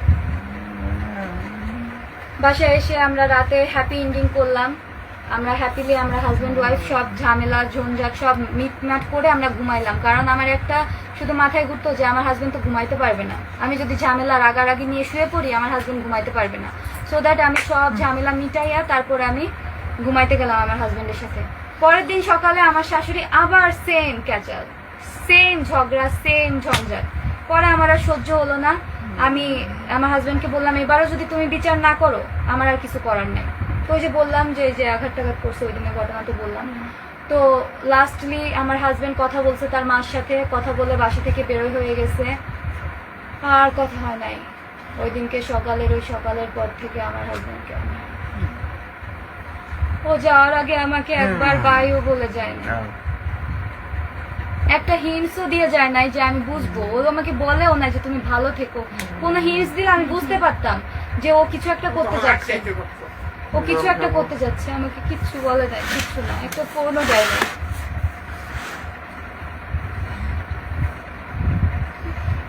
পরবর্তীতে আমার ফোনে ফোন আসলো, ফোন আসতে শুরু করলো 12:30 নাগাদ আমার ফোনে ফোন আসতে শুরু করলো যে ভাবি কি হয়েছে আপনি মেডিকেলে চলে আসেন। আমি বললাম কেন, কি হয়েছে, সমস্যা কি? এরপরে শুনে আমার হাজবেন্ড সুইসাইড করছে। আমি শুনে জাস্ট বাসা থেকে বের হয়ে রাস্তায় পড়ে গিয়েছিলাম। আমার হাজবেন্ডের অফিস থেকে গাড়ি আসছিল আমাকে নিতে, গাড়ি আসার পরে আমি রাস্তা থেকে উঠে বসছি, আর দেখা হয় নাই, দেখতে দেয় নাই। বেলা 2:30 অব্দি আমার হাজবেন্ডকে তারা দেখতে দেয় নাই। তারা আমাকে বললো হাজবেন্ডের চিকিৎসা চলতেছে, ডাক্তার দেখা করতে দিবে না। আমি যখন সবকিছু ছেড়ে ছুড়ে সবাইকে এক প্রকার জোর করে ধাক্কা দিয়ে যখন হসপিটালের ভিতরে দৌড়ে চলে গেলাম, দেখলাম এক কোনায় একটা সাদা কাপড় দিয়ে লাশ ঢাকা। আমার হাজবেন্ডের রানার কনস্টেবল ওইখানে সাদা কাপড় দিয়ে ঢাকা, আর রক্ত। আমি কিচ্ছু মানি নাই, সবাই আমার হাত ধরে, আমি সবাইকে ছেড়ে ছুড়ে ওইখানে যে কাপড়টা উঠাই দেখি আমার হাজবেন্ড শোয়া, ওর নাকে মুখে রক্ত, ওর এত যে রক্ত, বান্ডেল টিস্যু ভিজে গেছে রক্তে, তাও তলিয়ে যাচ্ছে। পোস্টমর্টম করতে নিয়ে যাবে তার আগের পজিশনে আমি আমার হাজবেন্ডকে জড়িয়ে ধরছিলাম লাস্টবারের মতো, দেখলাম আরে রক্ত, আমার দুই হাতে কত যে রক্ত ছিল, কত রক্ত। আমার হাজবেন্ড অনেক কষ্ট পেয়ে মারা গেছে, অনেক কষ্ট পেয়ে মারা গেছে। আমি জীবনে ভুলতে পারবো না, আমার সারা জীবনের আক্ষেপ থাকবে। আমি আমার শাশুড়ির হাতে পায়েও ধরে বলেছিলাম যে আমার একটু সংসারটা করতে দেন, আমার শাশুড়ি আমাকে সংসার করতে দেয়নি। আমার আক্ষেপ থেকে যাবে, আমার বয়স কুড়ি, আমার সারা জীবনের আফসোস থেকে যাবে আমার হাজবেন্ডকে নিয়ে, যাকে আমি জীবনে প্রথমবার ভালোবেসেছিলাম। আমার স্বামীকে, তাকে নিয়ে আমার সংসার করা হলো না। আমি কিভাবে বাঁচবো? ও নিঃশ্বাস নিতে পারতেছে না, ওর গা কত যে শক্ত ছিল, ঠান্ডা, ওর হাত পা শক্ত। ও যে কত সুন্দর ছিল, আমার হাজবেন্ডের মতো সুন্দর ছেলে আমি দেখি নাই আমার লাইফে দেখি নাই। ও আর আসবে না, ও আমাকে এসে জড়িয়ে ধরবে না। ও যাওয়ার আগে আমাকে একবার বলেও গেল না, যাওয়ার আগে আমার একবার হাগও করলো না, জড়িয়েও ধরলো না। ও নিজের মতো চলে গেল। কত অভিমান, কত কষ্ট নিয়ে যে ও চলে গেল, কত অভিমান নিয়ে চলে গেল। আমাকে নিয়ে যেতে পারতো, ও তো আমাকে ভালোবাসতো, ও তো জানতো আমি ওকে ছাড়া বাঁচবো না। ও তো আগে আমাকে শুট করতে পারতো, তারপর তো নিজেকে শুট করতো, দুজনে একসাথে চলে যেতাম, তাহলে তো এত কষ্ট সহ্য করতে হতো না। আজকে আমাকে এই যে প্রেস মিডিয়া, এই যে লাইভে আসতে হচ্ছে আমার স্বামীর মৃত্যু নিয়ে আমাকে কথা বলতে হচ্ছে। আমার স্বামী আমাকে কি করে দিয়ে চলে গেল। ওর মায়ের দায়িত্ব সেই দুই ভাইয়ের উপর, ওর সয় সম্পত্তি সবকিছুর উপর দিয়ে গেল, আর আমার দায়িত্ব দিয়ে গেল ওই কয়েকটা স্বর্ণের উপরে। আমার হাজবেন্ড সৎ মানুষ ছিল, ওর স্বর্ণ বেশি নাই। আমাদের বাসা তো সিলগালা করা আছে, টিম ঢুকুক, বাসায় টিম ঢুকে যত স্বর্ণ আছে বের করে আনুক, দেখুক তারা কয়টা স্বর্ণ আছে। ওইটুকু স্বর্ণের উপর আমার জীবনের দায়িত্ব দিয়ে গেল, যে কিনা আমার সারা জীবনের দায়িত্ব নিয়েছিল। আমাকে একটু থাকতে দিল না আমার শাশুড়ি। এখানে হাজার হাজার মেয়ে আপনার জন্য কাছে, আপনার মতো যারা ফেস করে, এখানে আমার শাশুড়ি আমাকে একটু সংসার করতে দিল না। আমার স্বামী অনেক আফসোস নিয়ে মারা গেছে। দেখুন উনি দুবার স্ট্রোক করেছে সুস্মিতার বাবা। এখানে ঘর এখনো শোকে স্তব্ধ। এখানে আমার স্বামী অনেক আফসোস নিয়ে মারা গেছে, বাড়ির প্রতিবেশীরা পর্যন্ত আমার এখানে স্বামী অনেক অভিমান, অনেক আফসোস নিয়ে মারা গেছে। ওর মায়ের প্রতি ওর একরাশ অভিমান ছিল যে মা কেন বুঝে না যে তার ছেলে কি সে সুখী থাকবে, সে বুঝে না যে তার বউ ভালো না থাকলে সে কিভাবে সুখে থাকবে। আমার স্বামীর এত আফসোস অভিমান নিয়ে এত কষ্ট দিয়ে নিজেকে নিয়ে মারা গেল সে।